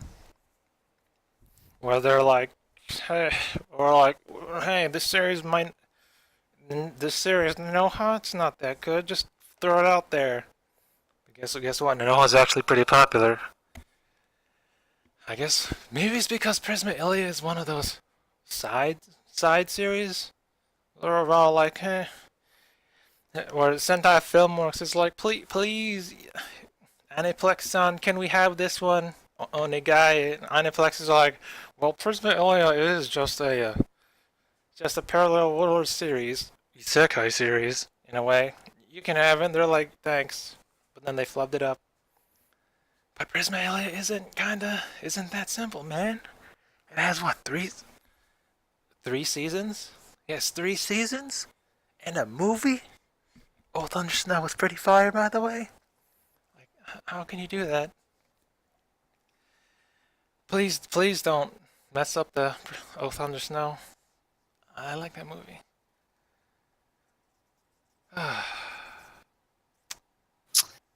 Sentai Filmworks, I don't like you.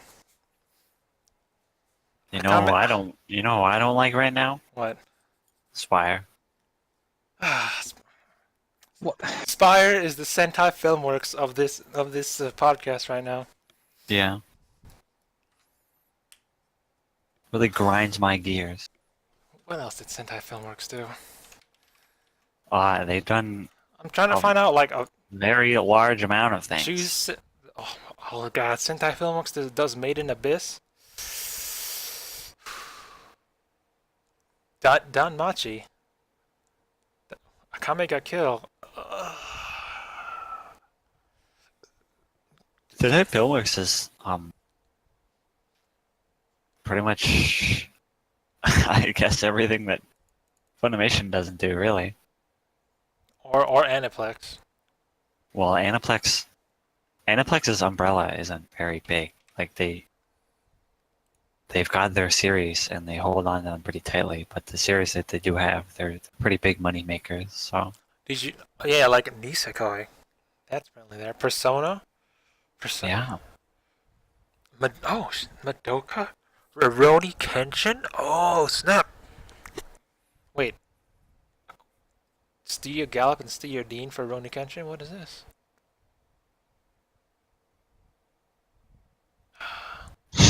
Oh my god, is that Dude, kill Sorry. Are you guys talking about where are you guys talking Anyway, about?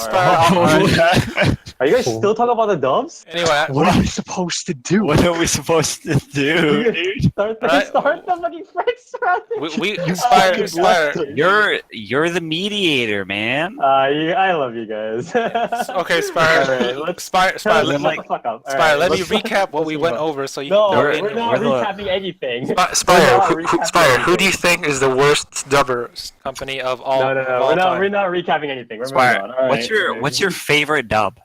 Yeah, what's your The favorite dub? Yeah, actually. My favorite is the Love Live dub. Anyways, let's move on. There is- to, Okay, Wait. keep that what a on total record. boob Put that job. on record, Who please. dubbed Alright, Love alright. Live? Is it Sentai Filmworks? I don't know, dude. All right, we actually need to Spire. move on. This No, is very shut important. Up. Shut up. We need to move on. We spent a lot of time because I was. You weren't here. What are you doing? Yes, I did. I'm not sure if I wanted to be here, but either way, I'm here now. We're moving on to Darling in the Franxx. So there is this, again, a series that we alluded to back at the beginning of this episode that we want to talk a little bit about. You know, Can I maybe have my some- closing statement then? Yeah, sure. In conclusion, Sentai Filmworks is like where dubs go to die. Alright. Funimation is all your favorites, but they're kind of overused and you can't hear anything past them. All right. And Aniplex US, probably my favorite dubbers, and NIS America, Nice, is it Nisa? I'll just call them And it Nisa. does- Yeah. Just call I'll it- give you props for Nep Nep. Alright. Nep English dub is pretty fire. All right. The Definitely. end. Thank you, Toast. And with that, we will move on to Dark in the Franxx discussion again. I think obviously there's a lot of talk going on in regards to Darling in the Franxx. I don't think I need to introduce it at all, to be quite honest. But I do think some of the problems that we're going to talk about, some things that we enjoy, you know, whatever, like this overall evaluation, a lot of it is quite emblematic and maybe a caricature in a sense of what this season has entailed, and also sort of what a lot of writers kind of want from these sorts of series moving forward. So yeah, I guess the only preface I'll really lay out for Darling in the Franxx, I'm sure pretty much everybody knows about it, or has seen it, or has seen memes of it on Twitter, or Tumblr, wherever, or clips of it on YouTube, so I don't need to explain shit. The only thing I would like to point out Spire, is... let me ask you something. Yeah, what? Did you watch the English dub? No, I did not. Stop Good question, this. though. Good question. The only thing I would like to point out is that just to head off a couple of comments, this was made by the old Gainax people, specifically the Gurren Lagann people. Like, the director is part of, the key animation people for Gurren Lagann. He obviously, his major work is in Idolmaster, but he mainly did key animation for a lot of stuff, a lot of Gainax stuff, including, again, Gurren Lagann. All of the scriptwriter people and the storyboard people are either old Gainax people that are essentially, moved down to A1 or Trigger.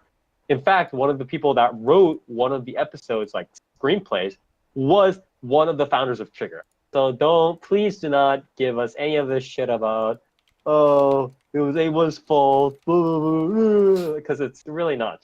It's objectively just not. But Spire, isn't it the fans' fault for sending death threats? So they had to change how the story went? No comment. Anyways, so I want to kind of split this up into three different sections. One is, what exactly did the writers try to do? Secondly, how did it pan out? Did they do it well or did they do it bad? Comparisons to other seasons, whatever. And third, sort of a wrap up, and I guess why did they try to do this, right? Which will be definitely a slightly shorter section maybe. But So to start off, Near and Dark, as far as you can see, especially after I want to say episode 7 or 8, where it started to get going, and it was after the initial sort of mecha battle, right? I believe the last time we did talk about this series, it was around episode 7 or 8. Is that Darling in the Franxx. NTR episode? When No, I no. covered Darling and the Franxx for the first time, Mhm. episode 7 had come out like a couple hours ago. Yeah, exactly. So that was the sort of the major discussion then. So that was the first sort of battle scene, right? It's like they got together, like 02 and Hero was like, oh man, we can really rock this thing for the first time. They did the first happy mecha battle. That was it. So I guess we'll sort of make a lot of our focus will be after. So again, Near and Dark, what do you think that they tried to do? No, let's not focus on whether they necessarily did it well or not, or like why they did it. Just a list, like a brainstorm list of like things they tried to do. I guess we'll start with Near. Why aren't you asking me too? What if I have stuff to All say? right. All right, Don't- Toast, Did you even watch it, Toast? Did Yes. you even watch it, Toast? I watched Oh, okay. in English. Well, I mean, I regardless don't of which believe version you. you watched, did you watch like a significant amount of past episode 7? Huh? Who are you asking? What if I Oh, watched Toast. the entire thing? I don't believe. Okay, all right. Well, Don't if worry, you- I got stuff to say. If you want to contribute, then you can contribute. But we'll go to Near first. I know the case. You want to just let's again, we're brainstorming right now. What do you they tried to do? Like explicitly tried to do? I mean, well, you see, the hard part about coming up with a list of things that a trigger series tries to do is that's miles long. Yeah, Wow. that is true. Well, Hey, they just want a simple, action, exciting battle series, right? Right? yeah. I thought it was a series that was supposed to emulate adolescence, kind of like Mysterious Girlfriend X, where it was supposed to be a simple adolescent story that for all ages, but then it turned out to be something weird about drool. But then it turns out that adolescence is never so simple. Yeah. Well, I mean, to start with, I'd probably go back to when I first covered this series, and I guess self-admittedly, naively, had an optimistic outlook on this series. Mostly because the initial 6 episodes were quite, I mean, besides the initial in-your-face symbolisms that were there, that were a little overbearing. I found the initial 6 episodes to be quite well done, and the obvious message of coming of age story, dealing with adolescence, what it means to be human, what it means to have a purpose.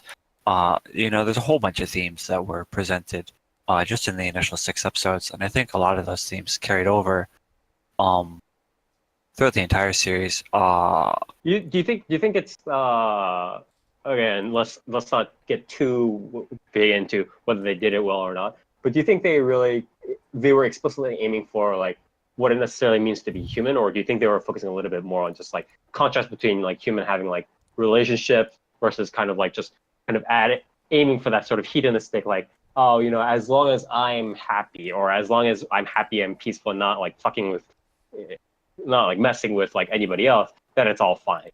Right?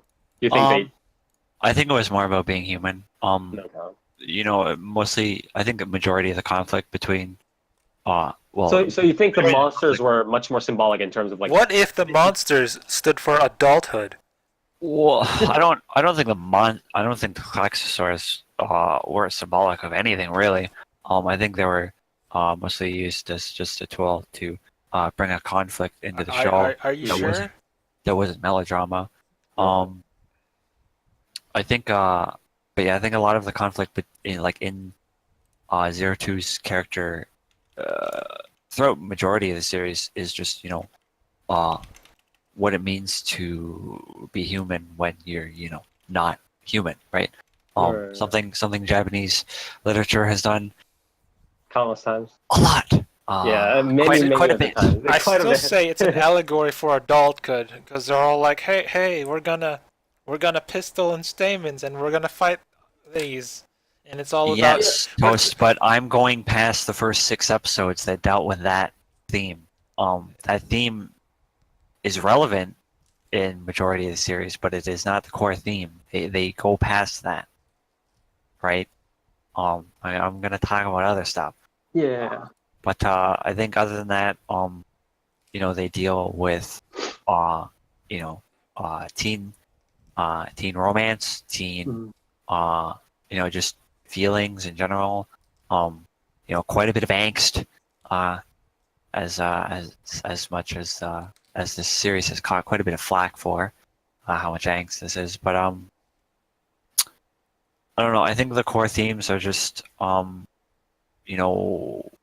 to find a purpose, and then once you find that purpose, holding on to it, fighting for it. What it means to have that purpose and how much value you hold in that. I think for the most part, the series holds on to these themes. But as I'll talk about later, I think after episode, what was it, 16? It kind of just throws them all out the window, and it does this weird soft reset, where it just goes into like this weird Full Gurren Lagann mode. Yeah, it just goes into this weird melodrama mode where it's like, well, you had these themes and you were presenting them in a pretty decent But fashion. suddenly the world is at stake. Yeah. Well, and not even suddenly the world's at stake, but like, at episode 16, they resolve this big conflict, right? They quote unquote win, right? Yeah. And for all intents and purposes, the series could have just ended there, right? If they didn't like intentionally create more loose ends at the end of that episode. Right. I feel like a series could have just ended right then and there, right? Like they win, humanity has a future or whatever. But it keeps going, and in classic Trigger fashion, once it keeps going, it sort of loses focus of what it's trying to do, and that's where my statement of Trigger listing was the things that Trigger series trying to do is a mile long, because after that soft reset, it just starts throwing shit at the wall, and it doesn't keep with like any of them, right? It'll present something, and then it'll be like, okay, well, moving on. Yeah. And it just ends up in like this massive amount of issues being brought up with characters, and then it's like, not being resolved, but the series is saying that it is resolved, and it's like, well, I don't really know what's going on anymore. Like, why? like why is this series still going? Right. So I'm going to agree with the things that like you touch upon in the series, but I'm gonna disagree a little bit upon like what I think the writers intended to do throughout, like especially like the disjoint between episode 16 and episode 17, right? Like as it's going on, right? And throughout when it gets ramped up into episode 19, and then after episode 19, it's full fucking like, well, guns blazing mode, right? But again, we can talk about more about like how well they did that later. But my opinion is that there are two major things. Again, one is this whole they wanted to explain this dystopia, aliens invading. Fucking, we were the Earthlings all along. Claxosaurs, like stuff like that. They want to wait. Well, No, Claxosaurs have roots in Tibet. They didn't really. I don't think they really wanted to explain anything. Well, they kind of just presented. Well, they didn't necessarily want to create like a whole like lore book, but they were just like they wanted to go back to those Gurren Lagann roots. They were like, oh, there's these fucking aliens, and we have to fucking fight against them, and the world is at stake, and we have to use our determination to fucking put our dicks into these mechas and power them up and then beat the bad guys. And that's sort of like that sort of nostalgic sort of mecha series, determination defeats the aliens, is a thing that they want to bring back. And again, it's pretty evident later on, post episode 17, as well as the fact that, again, everybody involved was from like the old Gurren Lagann crew. Spire, But Spire, don't yeah. you think it was more like, oh no, we're losing viewers because of these death threats. We better go back to the stuff we're actually good at. I don't think that's, so. It's a good point, but I think, or it's definitely a valid point where it's like thought of things something else. But the thing was the initial setup, both at the beginning of like how they were like, these kids have these sort of like suspicious powers, but they were set up to do something, and then the first sort of battle, and then sort of what happened, this like underlying tension of like, but these kids are the infected, blah, stuff like that, and that sort of underlying current makes me But isn't think. the infection puberty? It's like it's an allegory for puberty. What I was gonna say, what I was gonna ask, wasn't the initial death threat thing about the lack of resolution with the romance anyway? Like, wasn't No. it not about? The Was it- initial death threats were episode what was it? Like 6-5? No, episode 13, I think. No, 14, where Ichigo 14 is the one refuses- with the two misunderstandings, right? The one where the infamous episode where like Yeah, I think- Ichigo becomes a bitch. Yeah, 14 was the episode where Ichigo refuses to let Zero Two see Hero. Yeah. That is what the death threats were about. People were Right. sending death threats to the writers. People were sending death threats to Ichigo's voice acting. Because Wow, stop they didn't NTRing me. they Yeah, didn't it like sure the way worked out well. they didn't like the way the character reacted and was. I just don't think I don't think that was well. Again, we'll talk more about that later and how they handled it. That's like Nisekoi levels of petty. Yeah, I mean that's not really what I was talking about. I think again, it was more. Well, I mean, it is kind of related, but I think they had in mind this more like happy mecha, defeat bad villains, become really strong, blow through everything, haha, kind of thing all along. It's just that they wanted to kind of develop this other part that I'll also explain. You could first. say they're a power couple.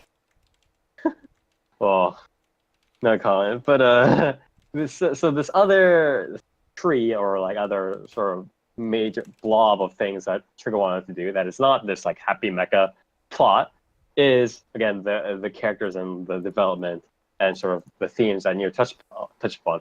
I personally think that they want to they were okay with like the whole like human thing, and then they sort of used because they had like a lot of focus on like adults versus humans, or like what it's like to be a child and then start interacting with each other, stuff like that. I personally thought that they had maybe a little bit more emphasis on the relationships and stuff like that themselves, more than necessarily the strong contrast between a human and like the monster thing. But I can definitely see where Nier comes from in terms of like how that the human versus monster thing is also represented. I when I'm saying that, I'm mostly referring to Zero Two as a character, right? I'm not talking about I'm not talking about the entire cast, right? Yeah. That theme I'm talking about, like what it means to be human, is Zero Two's character, yeah, and it is a major thing, yeah, right? Definitely. It's the entire cast's theme is for the most part a coming of age thing, a dealing with the flood of emotions that come with growing up. Dealing and with like have the difference between I don't like these relationships, but then like it contrasts with like the old people who are like we as adults and as humans evolved, quote unquote, and we kind of threw away this need to have these turbulent brash relationships, but then we ended up being in this very like platonic like like I can't even remember his voice anymore kind of thing, right, or whatever it was. So setting up that sort of contrast, So I think they focus a decent amount on that, and then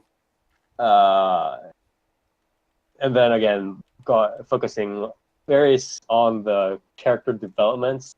It was a little bit messy, but again we'll get into that later. And then they came back after I want to say episode I want to say 17, 18, they started bleeding away sort of like how much really character development focus, and just started going into the full again, going like on like we defeat the fucking aliens, like stuff like that. So that's where it happened. Well, And then yeah, like I said, episode 17 is like a soft reset for the series, right? Like exactly. the conflict gets resolved, Yeah, and for all intents and purposes, the series might as well be over. yeah. But we've still got, almost a dozen episodes left to go. Well, my point is that they always wanted to come back to this, like this. Yeah, Like, of oh, we course. gotta I do mean, it. But it's like they it's just didn't know how to do it well enough when all this other character development thing was going on. You know what I yeah, mean? of course. Right, like it's Trigger, right? They wanted, it's old Gainax people. They're They just like wanted to. we really want to do this mecha, but do we do it now? Like, when do we do it? Kind of Yeah, thing. it's just like Yeah. they have the initial vision, right? Of the Yeah, series, exactly. and then they do that, and then I Yeah. guess, while they were brainstorming ideas, they were like, yeah, but what if? And then they just throw that stuff at the end, I guess. Yeah, I don't know They what ran was out going of time. Yeah. Jesus. But yeah, that was pretty much what I had, and again, we can evaluate it in a bit. Dark, do you have anything more to add? This like brainstorming list, like what they tried to do. I mean, I don't know if this would necessarily go in here, but I think like what I found really weird with the show was the way they tried to handle both like the main cast and what we can kind of say is like the side cast. Or rather, it would probably be easier to say it this way. It was weird to see how they tried to balance sort of Hero and Zero Two, and then kind of the other characters. I get it. Zero some and kind Hero. of- Oh, that's yeah, pretty good. great. The bastardized like sort of mirror of them in a way, or like reflection of them. It's just really weird. But like, I don't know if we would put that on the list or if that would just be further down the line of Yeah, what to talk well, about. that might be more in the evaluations, but definitely in more specific. Do you think that there's anything like maybe they like tried to aim for? Like you were like, oh, the writers clearly tried to do this or whatever. I mean, the only thing is like really specific with Kokoro and Mhm. Mitsuru and whatever fat guy's name is and No. glasses. Do you think Like in that those- case? Do you think in that case they were aiming for? I guess it can be a little bit of both, but do you think they were more focusing on like what Nir and I said about the character development side and like whatever, or do you think that Kokoro and Mitsuru and how they acted kind of they are focusing on using those characters to tie back into this plot of like the whole like fucking humans not being evolving and aliens coming down and invading and stuff like that. Oh no, obviously it was for character development, but I just think that they try. Well, I mean, they tried to tie. I guess they kind of tried to use them as a different way to tie it in to the sort of like cataclysmic event, especially towards the most recent episode. They use that pair, not only as they use that pair as melodrama, right? Mhm. But they also use it as a precedent to vilify who they call Papa, right? Which is like the weird council that's like the authority or the weird government or whatever, right? They use them. They use that pair as like a way to vilify because they do the marriage thing, and then Papa finds out and he's like, well, that's not allowed. Time to wipe their memories, and then they use that as a catalyst for the entire squad to be like, well, maybe we probably shouldn't be listening to this guy. Maybe he's not so good. Right, exactly. So, I mean, it's a multi. I feel like they used Kokoro and Mitsuru pretty well, but the problem was what was his name? Futoshi, the fat guy. The problem with that entire dynamic was Futoshi. Like if Futoshi wasn't there, it would have been a lot more bearable. But yeah, it was all either a train partner wreck wasn't starting there. with Futoshi, but then everybody because of that sort of unbalance, a lot of things got kind of laid out by the wayside. Kind of I feel is he was less like it was less like Futoshi was like a hole on a ship than it was like he was the domino that like kind of knocked everything else over too, which is unfortunate. Yeah. So I mean, he had a I big could- effect on the others. I don't know if you want to get into it right now, but personally, I disagree. In some sense, I think in isolation, I think that Mitsuru and Kokoro were used pretty all right. But I think when you think of the show in a grand scheme of things and include all the other characters, like in a lot of ways, they're kind of treading, at least for the romance side especially, they're treading the same ground as Hero, Zero Two, Ichigo, and the fucking blonde-haired guy's name I always forget. The nine guy. I don't know. No. The main guy, the wingman. Goro. Yeah, Goro. I think like they're kind of retreading a I lot mean, of ground. Goro and Ichigo weren't a couple though. They were just eternal There was- wingmen. Yeah, there they were was- just both eternal wingmen. Yeah. Goro confesses his feelings, but there's no romance going on there. Well, no, they. Yeah, they, but I they mean, the give- same they thing give- kind of they give happened them with hints, but Futoshi, it's though. fine. Like, he confesses his feelings, but there's, like, nothing. Yeah, the writing team gives like small morsels like to the audience for every once in a while, but it's not really. People are just like whatever. But I mean, I guess, I just think that, at least for the romance side, like, we really didn't need to have, like, that again, in a way, because we already had, like, sort of the wingman, like Ichigo kind of has to let Hiro go with Zero Two. Like, we already kind of had that. And then, like, Futoshi's was even less. I don't think that it was, like... I think it was pretty alright with what they did with just Kokoro and Mitsuru. But I feel like not only Futoshi got shafted, but so did, Ikuno, the glass Fuck. girl. yeah, the glasses girl. Like, she didn't really get anything else after that, except for, like, one moment. I mean, episode. her scene wasn't even necessary. Is the thing. Like, I don't even know why they put that in there. Yeah. Ikuno was irrelevant for the entire series, and then they just throw that scene in. They're like, by the way, I'm a lesbo. By the way, please pay attention to this character for 5 minutes. And it's Yeah. like, well, this is unnecessary. Like, this character could have been perfectly fine just sitting in the background reading her book.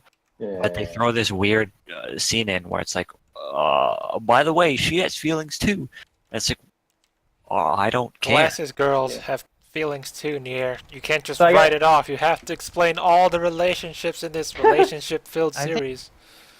Yeah, and I think that does kind of also feed back into what we were talking about, Spire, with like Mhm.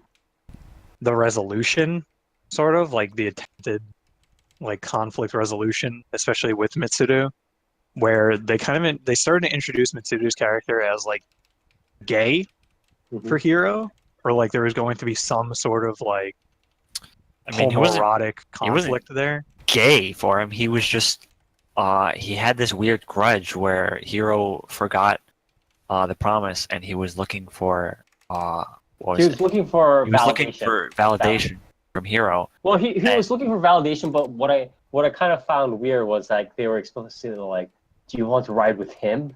I'm like, why does he need to ride with him? Doesn't he just need to? doesn't he just need to prove something? Like, Well, that's sort of what I was. I mean, it's not like Mitsuru was like, Hiro needs to ride with me. He was just looking for like some sort of, Yeah, I know. I get that, but I thought it was weird that they introduced like the memory of the grudge to be like where not only was it like, oh, we'll become pilots together and we'll yeah. like fight together, Yeah, exactly. was we will pilot together. Yeah, Um, that I was thought that was- sort of what I kind of found weird. Although it's not.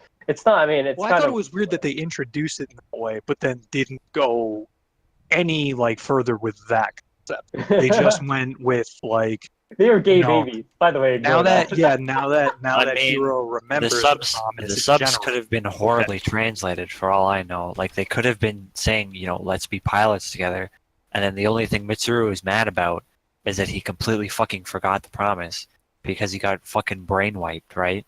Yeah. And the only thing Mitsuru has a grudge about is Hiro being like, "What? Like, what are you talking about, dude?" And that, you know, when you break a promise to a kid, you know, It makes And you yeah. have to swallow you know. 1,000 needles. yeah, when you pinky promise to a kid, you know, and then you break it, you know, they get It does, upset, right? Yeah, it Um, makes impact. And when, you know, your promise is made to like your only friend, Right. it's like, well, you know, kind of fucks you up, right? I don't know. I don't think it was really. I don't know. I think it was more about the promise being broken as opposed to riding with him or anything like Yeah, that. that's Yeah. what I'm saying. I thought Yeah. that it was just strange that like Yeah. we had like this whole we had that introduced, but then it was like the full resolution was just, oh yeah, I remember. Yeah. So I guess this is like a good segue into just evaluating, I guess, all the things we listed, like how well do they actually do it? I mean, I do want to comment. The resolution wasn't just, oh yeah, I remembered, because he vents to Kokoro about it, and that's the resolution. Well, there are two parts to the resolution. The first part is around, I want to say, let's see this. Yes, episode 14. So episode 14, where he's like kind of Hiro comes back, and Mitsu kind of has the quiet moment with Hiro, and Hiro's just like, you know, I remember it after sucking in all of Zero Two's memories. I remember it. You know, I'm sorry for this. I hope implied, you know, I hope you can make it back. And then Mitsuru is like, whatever. And then he's being tsundere at that point, right? And he Yeah. goes away. So that's the first part of the resolution. And then I was like, when I initially saw episode 14, I was like, that was it? This is like super fucking shitty, because obviously I didn't know the later episodes. But I was like, if this is how it resolved, and they had to sack how Kokoro reacted, how Futoshi reacted, how Ikuno reacted, just to develop Mitsuru's arc, I was like, no, fuck this shit. Yeah. So that was very bad. But then there was a second part of the resolution where I was like, Mitsuru kind of goes through this where it's like, man, I know he like apologized to me and he was really nice, but it's like, where do I vent this? Like, I have had years and years and years and years of like kind of being angry that he just fucking ignored me, and he's always been better than me, and he doesn't even like, you know, need to notice me, essentially, right? How do I vent this? And then Kokoro being like, you know, you don't, you know, you're not the only one out there that's like that. You don't have to think that you're so like, you know, down. You are not the one at the lowest point of the valley. Like, you can kind of, you know, vent to me, whatever, trust in me, do whatever kind of thing. And that's sort of like the quote unquote proper resolution, and that leads into, and that I guess properly leads into the wedding arc, right? Or not the wedding arc, but the wedding episode. So that part was okay. Like, this Mitsuru thing, I was okay with in terms of like Mitsuru getting the character development. What I was not okay with was the fact that a lot of the other characters had to be toyed around, like around him, in order to get him there. Like, it was like Kokoro and like Futoshi and like Ikuno, like fucking like carrying him up this mountain of like two-part mountain of like character development. And I didn't really enjoy that. The thing is, Futoshi, like, let's not even talk about him. Like, he just got fucking waylaid. It was whatever. But like Kokoro, what I didn't like was that she was just like, oh man, I want to try this out. And like later on, they like kind of shoehorned in this explanation where it was like, oh, in fact, the real reason why it kind of came on and, you know, seized this opportunity in a sense, right, was because I wanted to find out more about, you know, like boys and girls, you know, the birds and the bees, right, kind of thing. So like it was, the writers made it look like it was planned all along, but it was like for the majority of the actual like the time span between when Kokoro first said, I want to be Mitsuru's partner, to when she was talking about, hey, I really only suggested this because I want to fucking, you know, talk about the birds and the bees, right? Or want to see how this shit goes, right? In the time span between that, there was very little time where Kokoro really went through even sort of silent like introspection or retrospection about, you know, like, oh man, am I doing the right thing? Or what am I learning from this? Or like, is this what's happening? Or like something about how she's dealing with the choices that she's made. You know what I mean? So that's what I sort of didn't approve of, because it was pretty obvious that Kokoro was kind of also being shoved off to the side until they could fit into her experience. So I feel like while Mitsuru's arc had definite value, especially with regards to just Mitsuru, it was very, very unfortunate that Futoshi and Kokoro, to a lesser extent, but obviously also Kokoro, and Ikuno had to be sort of waylaid, like inorganically, to grow Mitsuru. You know what I mean? Yeah. Yeah. Yeah, It was very I'm unfortunate. not denying that. Yeah.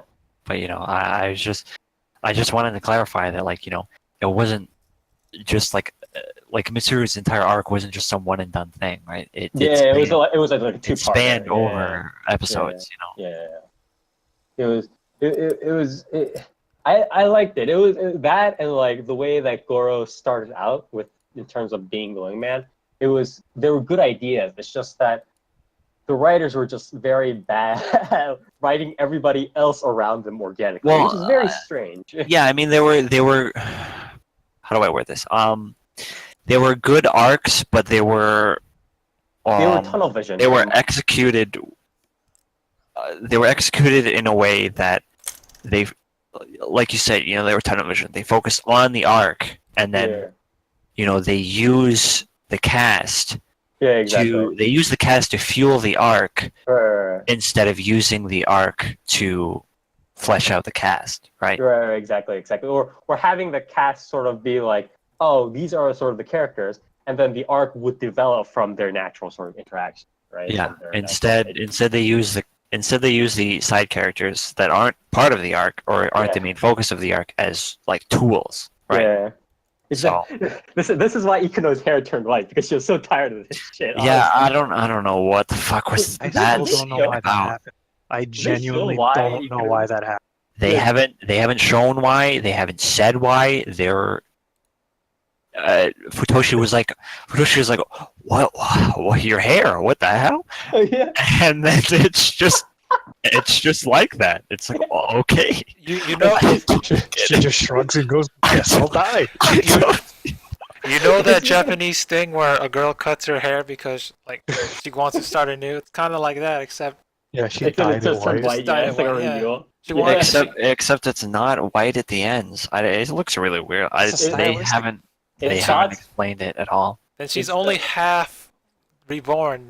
She needs some time to fully meld into her new hairstyle. Yeah, I guess she's turning into a witcher. I don't know, dude. Yeah, it's the magma energy's punishment for me, like her being lesbian.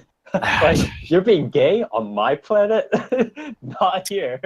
Yeah, really. Like, Franxx need a male and a female. You can't be gay here. Can't do that. Yeah.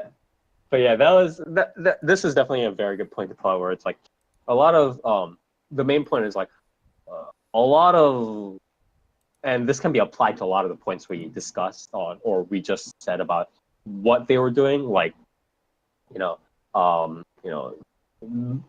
what it is like, or I guess not even necessarily what it is like. I guess what it is like to be human, like the relationship stuff, like the character focused stuff.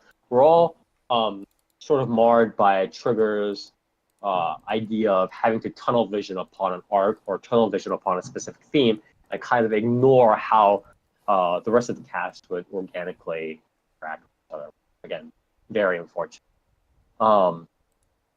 In terms of, I guess, the other sort of major thing, or I guess one and a half major things I would like to cover is that how do you think that they treated sort of the other side, again, the whole like action mecha, gotta defeat the fucking aliens that came to defeat the monsters that we were supposed to defeat, and then doing all of that, and also obviously how they transitioned that. So how do you think they did it, I guess? Well, one quick question I want to ask you, Spire, about the arcs, because I did want to cover this, even if it's just quickly.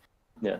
Do you think the flaw of the arcs tunnel visioning too hard and not organically using the cast, do you think that is largely in part of the cast being too large? That's a good question. That's a good. I'd have to sit down and see like the numbers and how they worked, honestly, because they were about, again, it's like, well, the issue is, it's like they also, it might have been the cast being a little bit too large and like them kind of going off in tangents and having, also because some of the characters also develop the themes while also develop, like, larger themes while also going through character development, right? Like the rude kid, what is it, like Zoro, whatever, the guy that started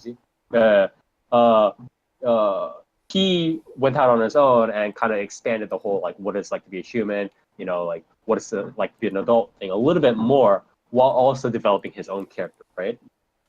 So they sent out these like characters to do these sort of like missions, right? In a sense. Yeah, but conversely, Zorome's partner gets nothing. Yeah, exactly. Well, the most she ever got was the fucking boys versus girls. They split up. So what I'm talking about is, like, especially in the earlier episodes, pre-episode 7, but even afterwards, where they were kind of taking their time, a lot of this, where they were trying to juggle all of this stuff, and I'm not even talking about the mecha fights in themselves, although the mecha fights also did take up a little bit of time, but it's a lot of it kind of were taken in these moments where they were trying to get these characters to go on these like sort of like theme development as well as character development missions. Or like the characters would stumble into something that will later act as transition into the Gurren Lagann Gunbuster like action kind of stuff, right? Better, like posing something. Or they were having a flashback episode for some fucking reason. Or they're, like, so they were doing all these sort of like side jobs as well as trying to develop a relatively large cast that needed to be developed like pretty heavily, because they were all like, they were all supposed to be equals, right? It wasn't a spokes on a wheel attraction where it's like Hito and 02 are like pretty much the only ones that are talking and everybody else is their sidekick. That's not how it works, right? It would trigger one them to all be equal and get decent development, and also at the same time they were trying to spread out these characters to do all these other things. So I think it was a fault both of the fact that the cast was a little bit too large, and in addition to the cast being decently sized, they were also like, well, these characters have to do A, B, C, and also make me a fucking steak, which is like, like, come on, like, you have to, look, it's 24 episodes. At the end of the day, it's 24 episodes, and you want to do a mega action series like that's like decent. You gotta pick and choose. You simply can't do everything. It's impossible. So it was sort of like that. Is how I see it. So yeah. It's not like it was huge, but they were just trying to do too much. It was too much. But yeah, that's my opinion, I think. But yeah, I guess we'll start with, or no, I mean, Dark, do you want to talk a little bit more? Or yeah, I was moving on to the subject about how it was, the mecha action stuff. So I guess we'll start with Dark. What did you think about this sort of transition into the mecha part of it, or I guess even in between where they had the fight scenes or the flashbacks that did some exposition on like the larger world, stuff like that? How do you think Trigger handled that? You just threw like a lot at me right now. Essentially, it's sort of like the larger one? world, like the dystopia, like the mecha stuff, the stuff that's not really. I mean, if we're talking about anything that wasn't the direct romance, I mean, it's backloaded at best. I think that's a good. Well, I mean, it is like I'm not saying throughout the entire show, we get scenes of action, and then like something happens that fuels kind of the rest of the episode in a few of the earlier ones. Then we really don't get a whole lot at certain points. Well, I think also a danger of the, I'm not saying necessarily that, I think wasting time might be a little bit too harsh way to put it, but a lot of the middle fights were like just pretty much only to show that the X couple or like X pairing had like leveled up and they're like mecha now like shoots through everything or like helps the good guys or whatever, right? It had very little to do with explaining the rest of the world, right? Like how the Klaxosaurs got there and stuff like that. You know, a lot of the Klaxosaur or the monster related powers were just like, this is an even bigger monster, which is like whatever, right? That was all pretty much saved for like the one episode in which we found out that like there were the man-piloted Klaxosaurs and shit. Right. That's why I'm saying like it's so backloaded in a way exactly. for a lot of that, because it's like we got the flashback with Dr. Like that was like the snowball effect into final learning about this, whereas that should have kind of been strung throughout.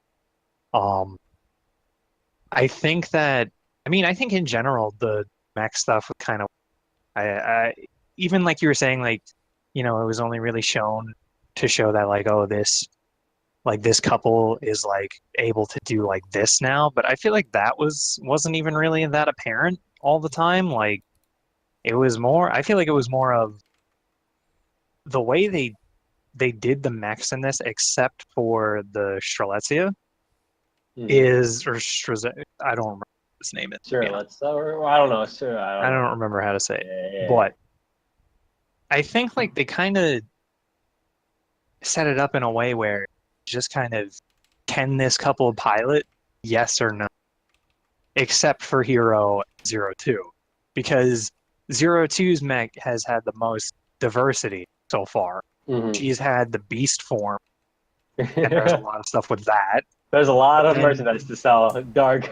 Yeah, well, she had the beast form. Then she had the regular standard form, and then they get the red form. Which was cooler than all the others.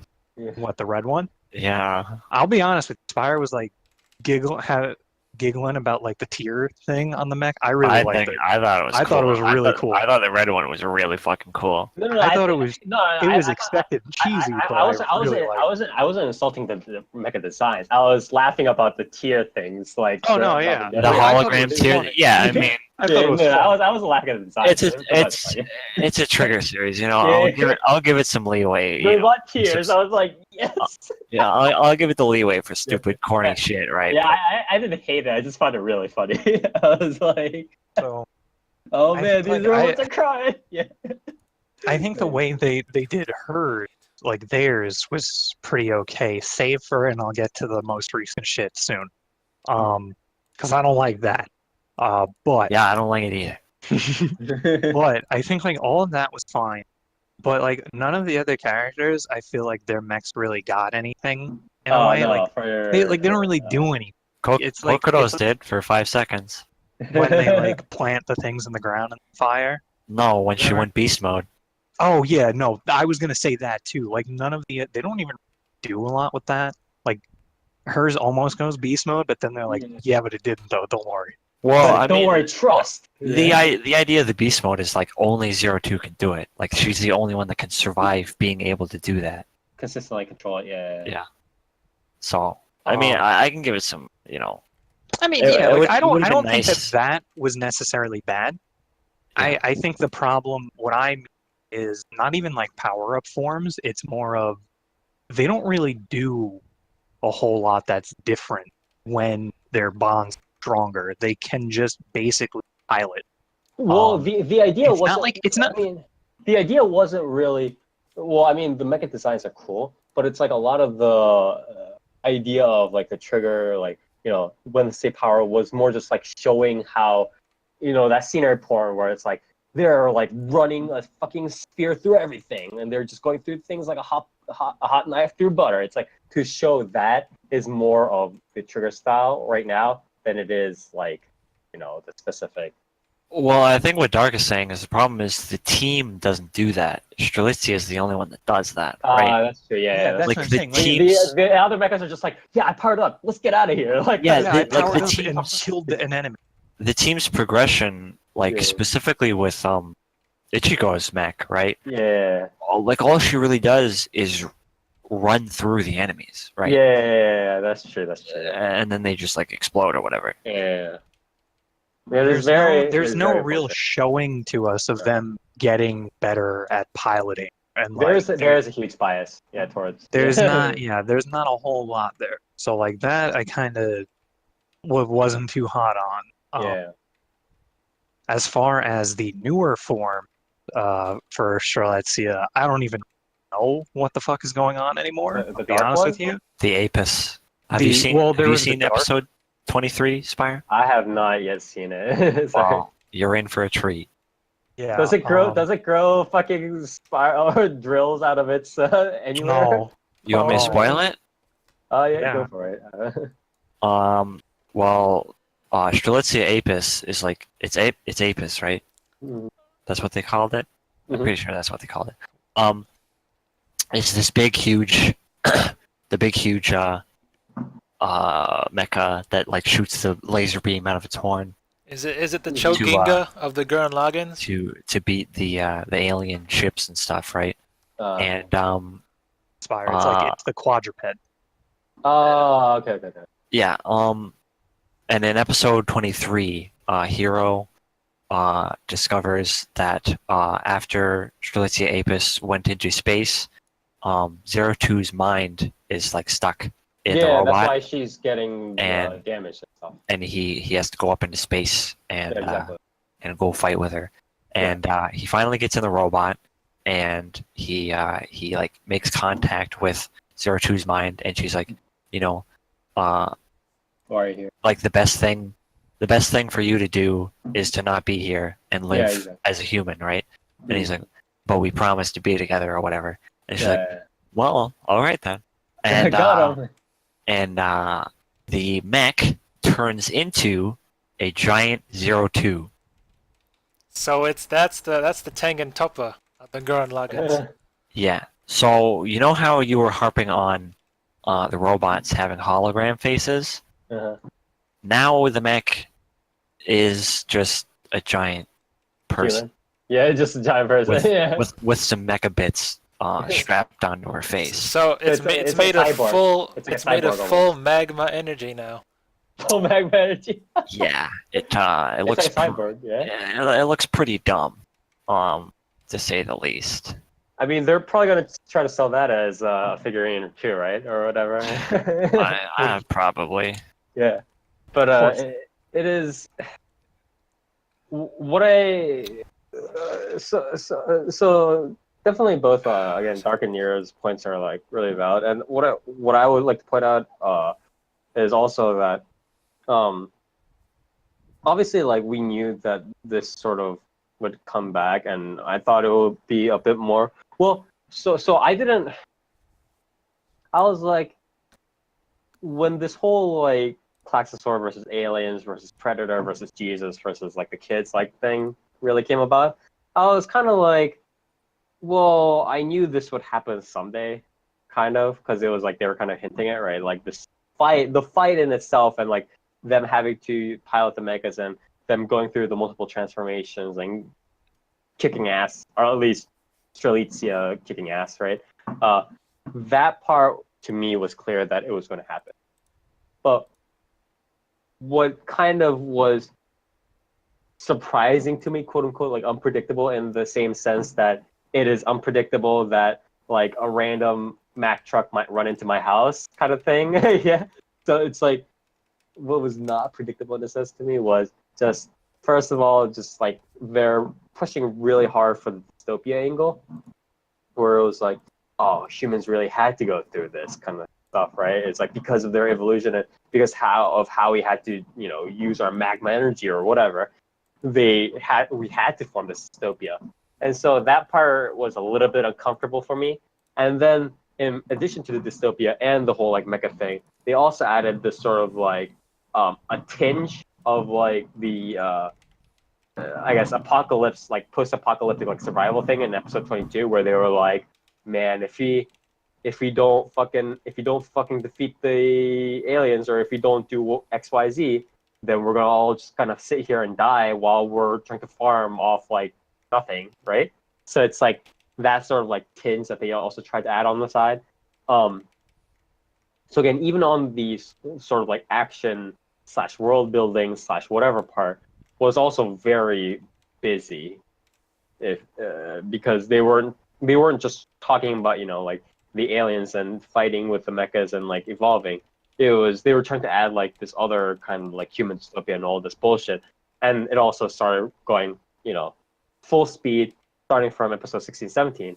So it was like, oh my god, like so much exposition, so many like so much fucking like flashbacks just to go through, and it was uncomfortable. You know, it's funny. I was watching the flashback episodes, right? Mhm. And I was like, throughout the episodes, I was like, well, you could have probably done this at the beginning or done this That's earlier. exactly what That's Dark literally said. what I said Um, to Spire That's as exactly- we were watching. Yeah, I mean that's what everybody thought, right? Like there's no reason to wait until like episode 20 to And be also, like, and also, by it the would way, be, this is how the world ended up like this. But yeah, and also a general idea would be to, like show not tell, right? Don't do it in huge flashbacks. Try to gradually explain it throughout the series, right? I yeah, think that's but the funny thing I was gonna say is those flashback episodes, like the one with Hero and Zero Two as their kids, and the Dr. Franxx episode, I was kind of like, these are kind of the best episodes. I was Right. also say that I like those the most. The Dr. Franxx episode especially I liked it a lot. I thought it was really good. Well, it was condensed and it made sense. That's the big Yeah, thing. it was a well structured episode. Mhm. It presented, why the world is like this very well. It presented Dr. Franxx's motivations very well. Right, exactly. It explained the Klaxosaurs very well. It was very dense, but it was Mhm. very well put together. It was a Yeah, really good exactly. episode. And the Hero and Zero Two episode was also very dense, Mhm. very well put together. Mhm. It was very cinematic too. Very Yeah, well exactly, directed. I liked it a exactly. lot. No, yeah, I did too. And I was watching these episodes, and I'm like, why aren't any of Why- the other episodes like this? Why Like, are we there's- just watching a prequel of this? Why are There's we- like, just watching why are the flashbacks so much more like heavily directed, so much more cinematic, so much more Yeah. like well condensed than the Yeah. rest of this series? Like Yeah, exactly. I don't know. It's something about it. It didn't make sense to me. I don't know if they have like different episode directors for the flashback episodes or something. I might have to look at that. Or like they when they started this project, they like had a whole bunch of people who are like super excited about like the backgrounds and like the lore. It's like those like D&D people who are like write like pages and pages about like backgrounds and Yeah, stuff like that. they But all then are. they're like when they actually had to like play, they're just like So, now what? Yeah, exactly. I Maybe don't it's know. like that. But yeah, like those episodes were they were so far and above majority of the other episodes. Yeah, for sure. I don't know. It was just something I found funny. It's like, Yeah, you've got these flashback episodes so far into the series, and you're like, Yeah. why wasn't this done earlier? But at the same time, it's like, this episode's really fucking good. yeah. It was very unfortunate that it was like that, where it's like if they were just these episodes and they were kind of happening maybe at the early start, and we're kind of going into the slow pace, slowly into the present day, and then in the present day, in media res, the main character has some sort of interaction. I'd be like, yeah, this is okay. It was a little bit slow at the beginning, but that's fine. Like that's not in itself like a huge problem or anything like that.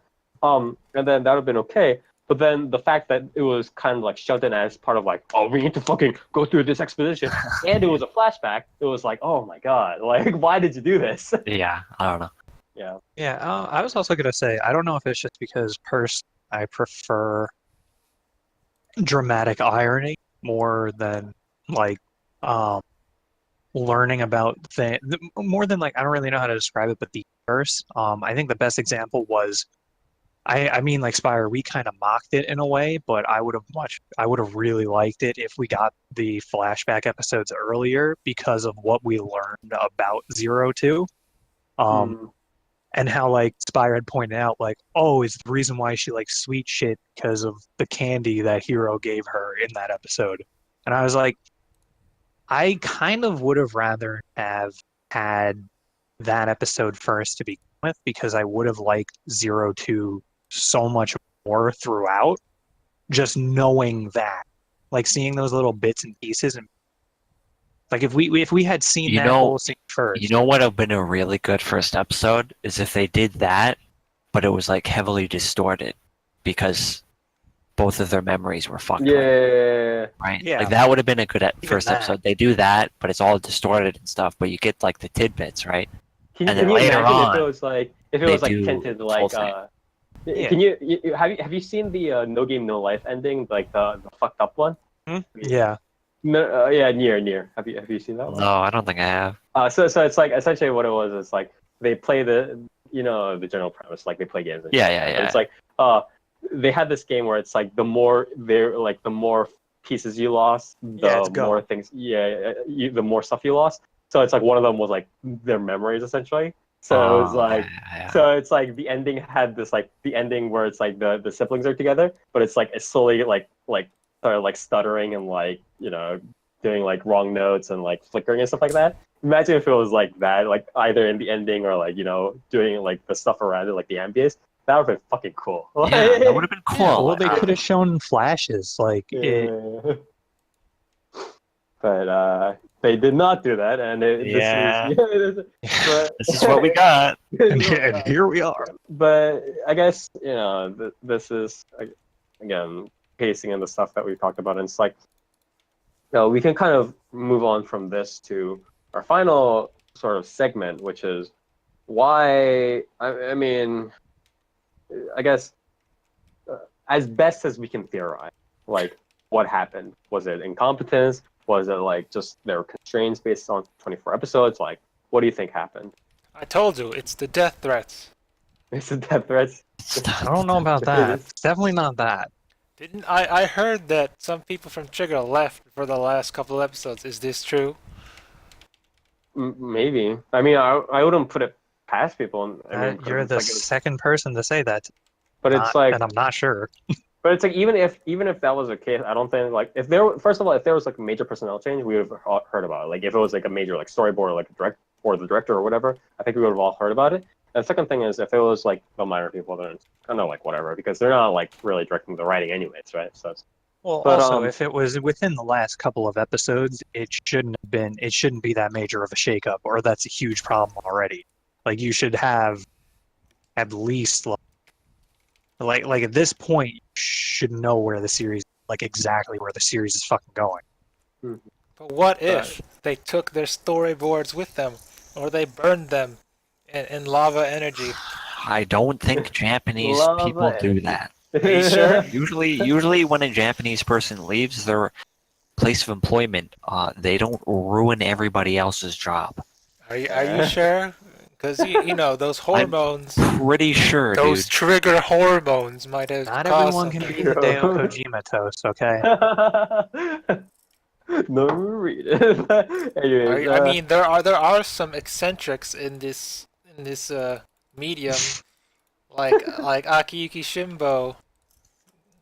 Who doesn't work at Trigger? I blame him for some of the weird things going on in Last Encore. Isn't that why Darling in the Franxx was ruined? Because Akiyuki Shimbo was working at A1? Right, my bad. Anyways. Do you think it's because of Darling in the Franxx that Kinoko Nasu only got 10 episodes for Last Encore? Yeah, no. you think it's... I don't think that. Because I don't know. There's something weird going on there. I think it's because a lot of people don't like Last Encore, Toast. 10 episodes for Kinoko Nasu writing something. It's kind of strange, man.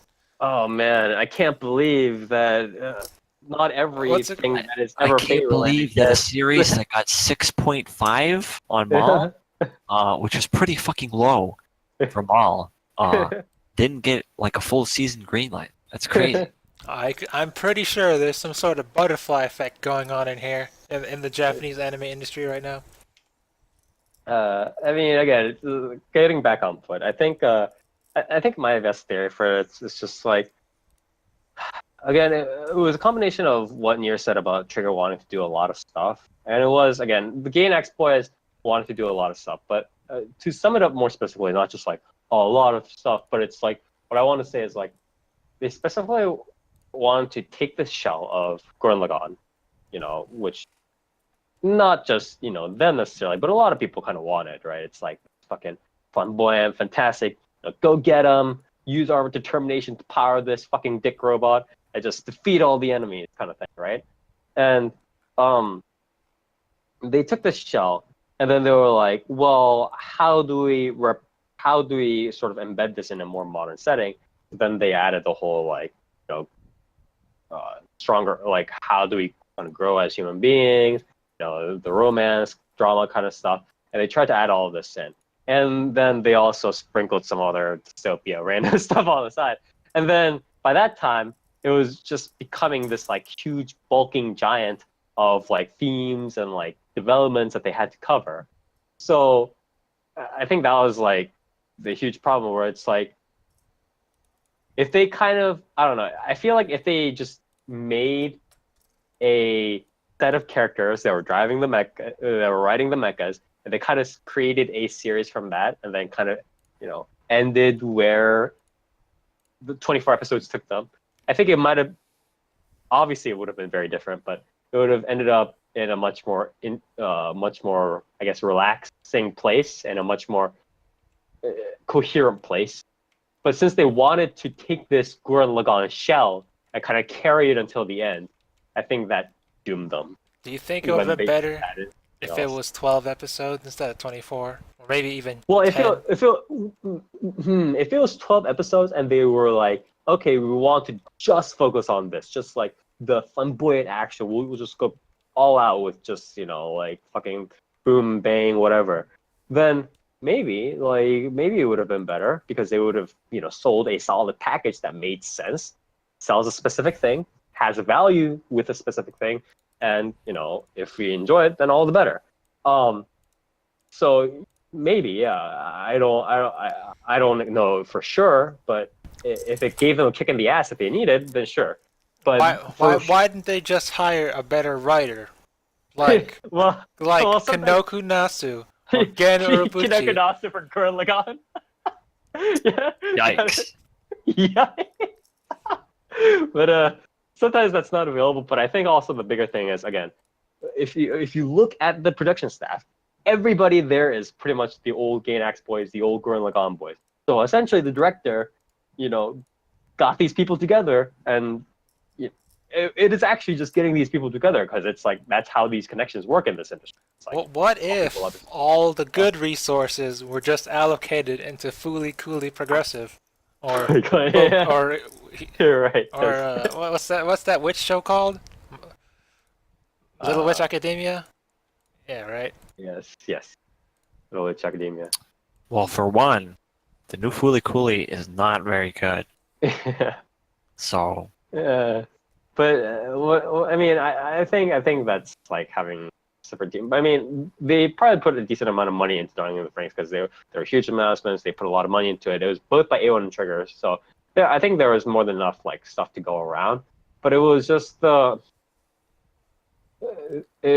old boys that just wanted to do too much, and they were too nostalgic of this old series, Gurren Lagann again. That's why I've been saying, as as outwardly controversial as it may seem, the statement, I think if Gurren Lagann leads to more shit like this, where people are thinking of, just kind of creating these happy mecha, but not really focus on mecha series, just fucking blast it all out, just fight stuff, and also add other stuff, because Gurren Lagann isn't really modern, so we need to add a modern take on it. That's what Gurren Lagann was made in 2007. That's not modern. Please don't not. We Please need do to not look. start. We need to look into the start of modern anime, which was in 2011.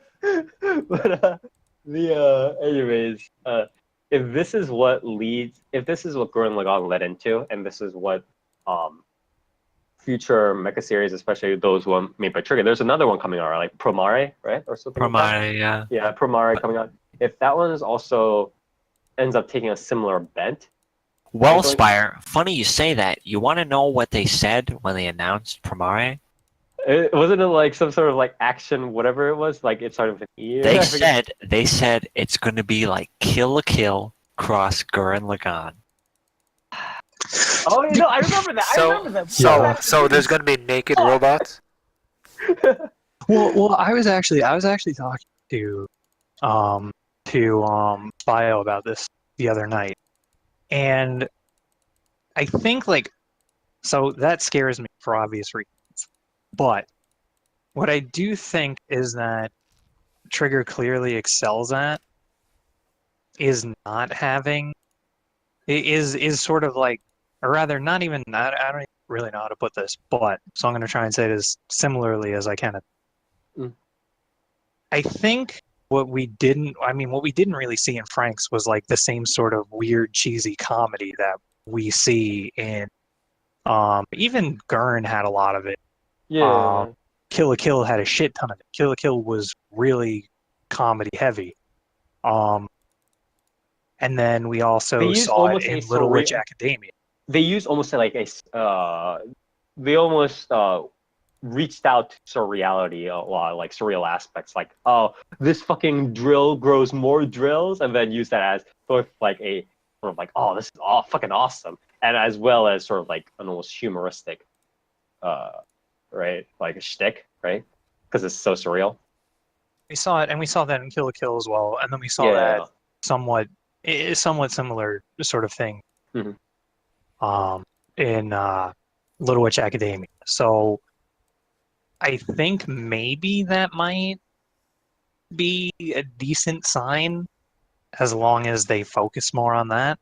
But whether that'll even be, Yeah, you I know, think the whether they problem can is always execute it is focus. still.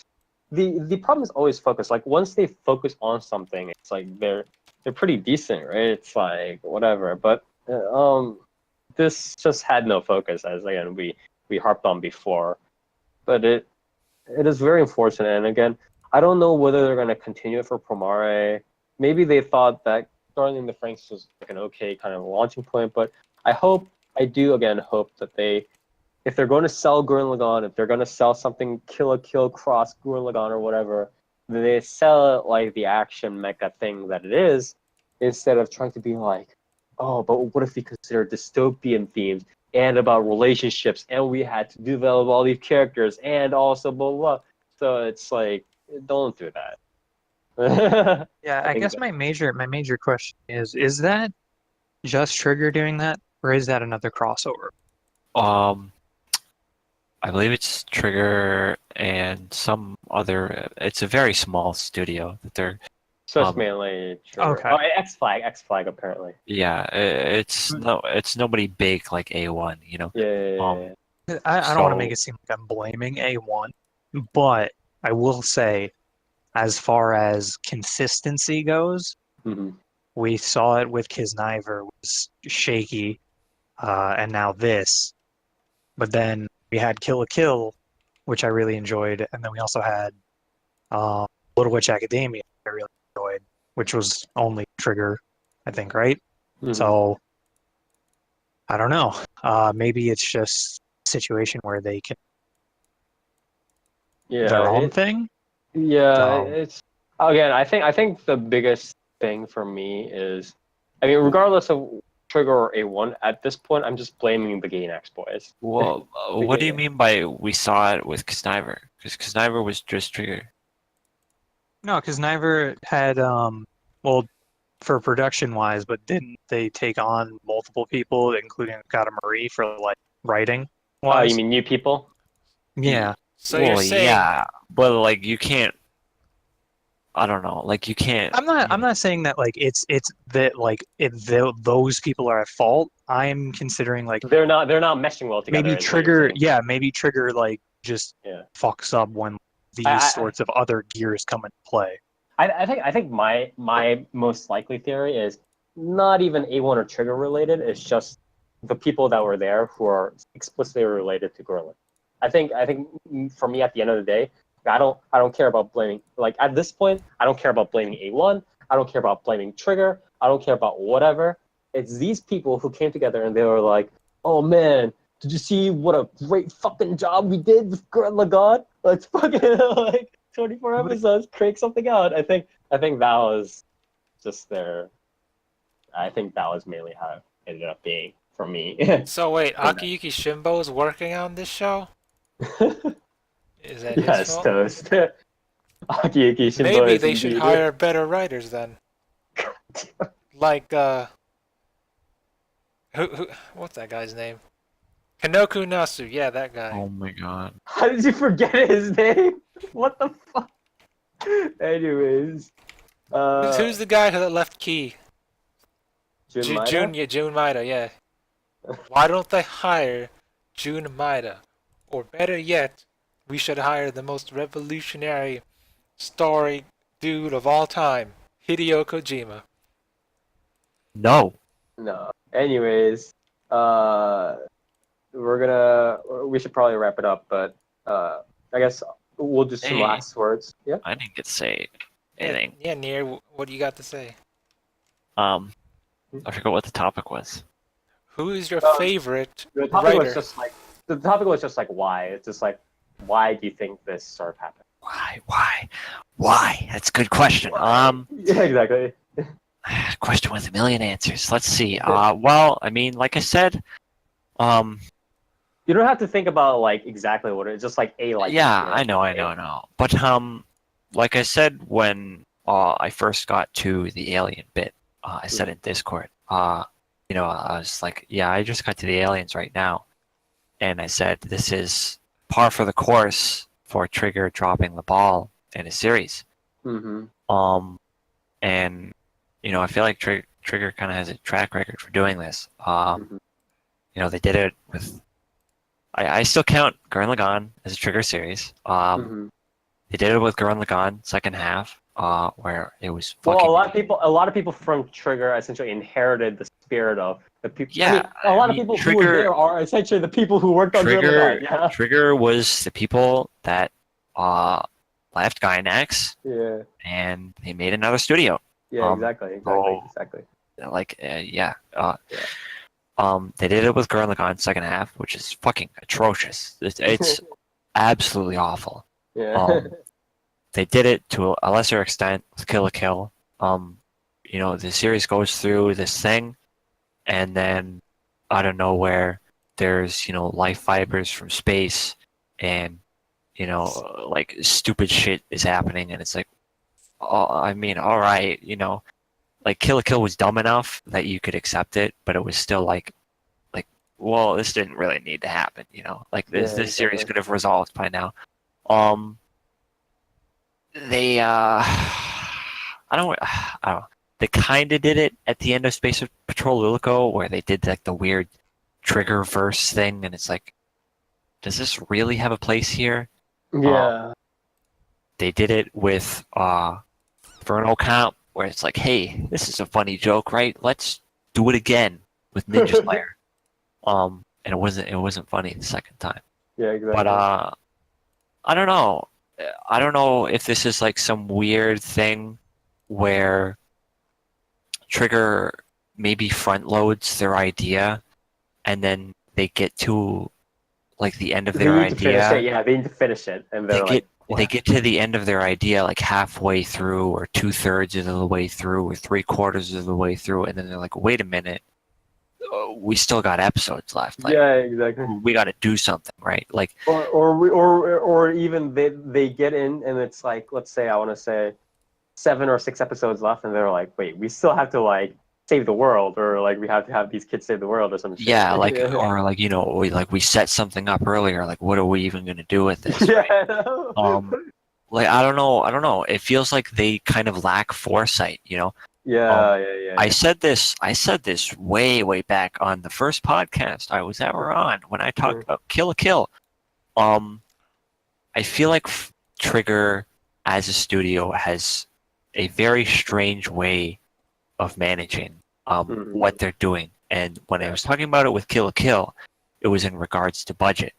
Yes. Because Kill la Kill's budget was all over the place. One scene you have a very beautifully animated fight scene, and then the next few frames you have CGI Satsuki walking up a 90-degree wall. It's like, well, that didn't need to be there. But now it's like, are they really planning these 24 episode series properly? Like, are they storyboarding these properly? Are they writing this series ahead of time and pacing it to the point where they fill the 24 episodes? Or are they just writing a story and going along, and then once they reach a resolution, they go, wait a minute, we need something else. Yeah, we need to do something else, or we need to cover this too. Yeah. Because in Darling and the Franxx, it feels like they were setting up something with the like Papa and the council guys. They throughout the series they're talking about leaving your bodies behind and stuff like that. Right. And so it seems like they had some sort of idea of trying to introduce this alien thing, but they got to the point where they're kind of just like, we don't know how to do this anymore. Just throw them in out of nowhere. Right, And exactly. it throws this curveball where it's like, this series had no precedent for having anything like this. So why is this happening now when there's like 4 episodes left? It doesn't make any sense. And I don't know, it feels like tradition at this point with Trigger, where they just get to a point in the series where it feels like it's done, but then it keeps going. Mm-hmm. And then it gets to the point where it's just like, why is this even happening anymore? Well, it's just like a lot of them. I think they, yeah. Again, I just said the front load, and then for me, I think that sort of sensation of like, oh, they're done, but then they're also doing some other stuff, just comes from the fact that they're like, oh, let's fucking completely resolve this. Let's like jump on this, and then they really focus all their effort in completely resolving this. And they're like, we're done with this. Let's move on to the other problem. Completely resolve this. All right, we got it. And then they're kind of like jumping from like problem to problem, very in a narrow sense. So it kind of feels like, okay, you're done with this, right? Oh, wait, you're moving on to another thing, kind of thing. So yeah, I don't know. I think because like Kisniver was pretty bad, right? We had quite a few grievances. a lot of that was the problem. Because Niver was the hand-holding one, right? Yes. Yeah, Right. but I think a lot of them was the problem of the premise rather than the specific. Yeah, for sure. Kisniver was bad, and we had plenty of grievances about it. Whether it was the premise, the writing, the characters, whatever it was. I dropped Kisniver pretty early on. You didn't get to see the final hand-holding. I was one of the initial. I was initially defending the series because it had some quite nice visual direction. It seemed pretty well put together. Even if the premise and the characters were shaky, but I did drop it because it got just unbearable. But I did hear some things where it got into like this weird like team versus team thing. And I heard about that too. And we memed about it at first too. Yeah, like we joked about that happening. Like, happened, is there going to be another Kisniver team? Like, and it happened. And nice.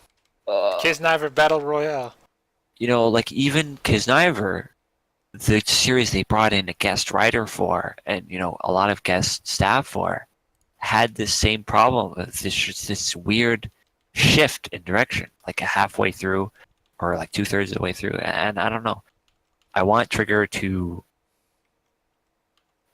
resolve their series properly, like plan out. Give us a solid package. Give us a coherent, solid, well packaged series. Yeah, just plan out your series. And use that planning as the basis for your episode count. Don't be like, we're making a 24 episode series, and then plan out your thing, and then realize you're like 6 episodes short. Like stop doing that. Yeah, it's like fucking trying to like. It's like we made all this food, and then like fuck, how do we package it? It's like all the food ends up like trying to spill out of the bags and shit. It's like, come on, you gotta plan them. I was also going to say, just like sort of going off of that idea too, another thing that I would really like them to do would be to have an antagonist all the way through. Like, it's okay to have an antagonist that we like. Yeah, really. Like, Kill la Kill did the same thing. It went through like 4 different antagonists, and I was like, why? Yeah, I think it's okay to have these multiple antagonists, but the antagonists need to obviously A, make sense in the context, and B,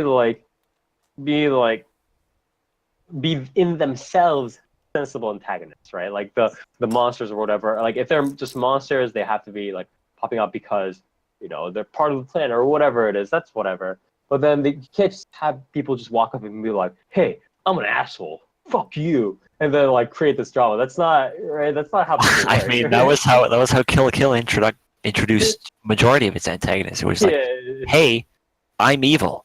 yeah. Oh, fucking asshole. All right. Which like works if you're doing a type of series where you're relying on this whole like cheesy, good versus evil kind of thing, right? Where you're like, oh, I'm just gonna fucking defeat you and that's gonna be it, kind of thing. But it's like, if that's not the case, then it's just like, then you need to explain why the villains would do the things they do. You know what I mean? Yeah. Okay, I'm back. Yeah. I don't know how much I got through there, but Yeah. what I was saying was, just to make it quick, Mhm. the sort of antagonists Mhm. the likable antagonists become anti-hero, like sort of out of nowhere. Yeah. They did it in every single one so far. They did it in I mean, Guardians. I'm even okay with them being like anti-heroes, but at least like with Well, Viral, there we're not- was like stuff like Viral, there was like a little bit more like explanation beforehand. But especially like let's say with like the nines and stuff like that, right? They were just like, we're an asshole. But then, oh, we should just, Well, I mean, I think the it's even planet's gonna go worse to with the shit, princess. like yeah. Like the princess was there in the present for like a single episode, and all of a sudden it was like, oh, she had the best intentions all along. Yeah. That's like you could have just not do this. Like we could just have the antagonists, and it's okay to have antagonists that are likable, but not have them become Right. Well, the Klaxosaur princess wasn't really an antagonist, right? They kind of just set it up as like, the weird council dudes tried to kill her, and so she killed them. And Yeah, then she- the only she time was- she shows up after that is like, taking over Strelitzia, which is she was sort of like an exposition Well, I mean- medium, like well, how I mean, in in- Mars of Destruction the alien was like an exposition medium, right? It's like we were the Earthlings all along, kind of again like that thing.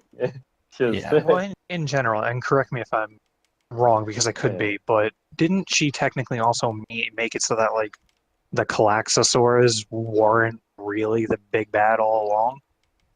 well, she was I trying to mean, fight against the aliens, right, or whatever. yeah, Well- in general, like whether it be her or the Calaxosaurs as a whole, I think it's like you don't really need to have them sort of flipped like you've done. She wasn't saying the Klaxosaurs were like good guys. She was saying that they were weapons, right? They were weapons. They were just made- wild, kind of. They were like- weapons made to fight the aliens. Like they didn't have any sort of morality or anything. They weren't like, we're fighting the humans because that's gonna be the best way for the Earth to survive or anything like that. And also they were just like, oh, the humans are always like fucking digging down to get like magma energy or some shit, and they were like, why do you keep fucking with us underground, kind of thing, and so that's also part of why the Klaxosaurs like fought back. I think that's how it worked. Humans But- were the real aliens all along. Yeah, I mean, but it was very not well construed in terms of like the villains just arriving and stuff like that. So it was unfortunate. But yeah, again, thank you everyone. Again, that was Stark here for the discussion, and again, I hope this sort of settles again both our opinions, and I hope it gives you listeners a better sort of idea on how to view Darling in the Franxx once we've organized it kind of like this. And there might be a lot of talk out there about it's like We the should bad, have- it's like the worst thing, it's like the best thing, whatever.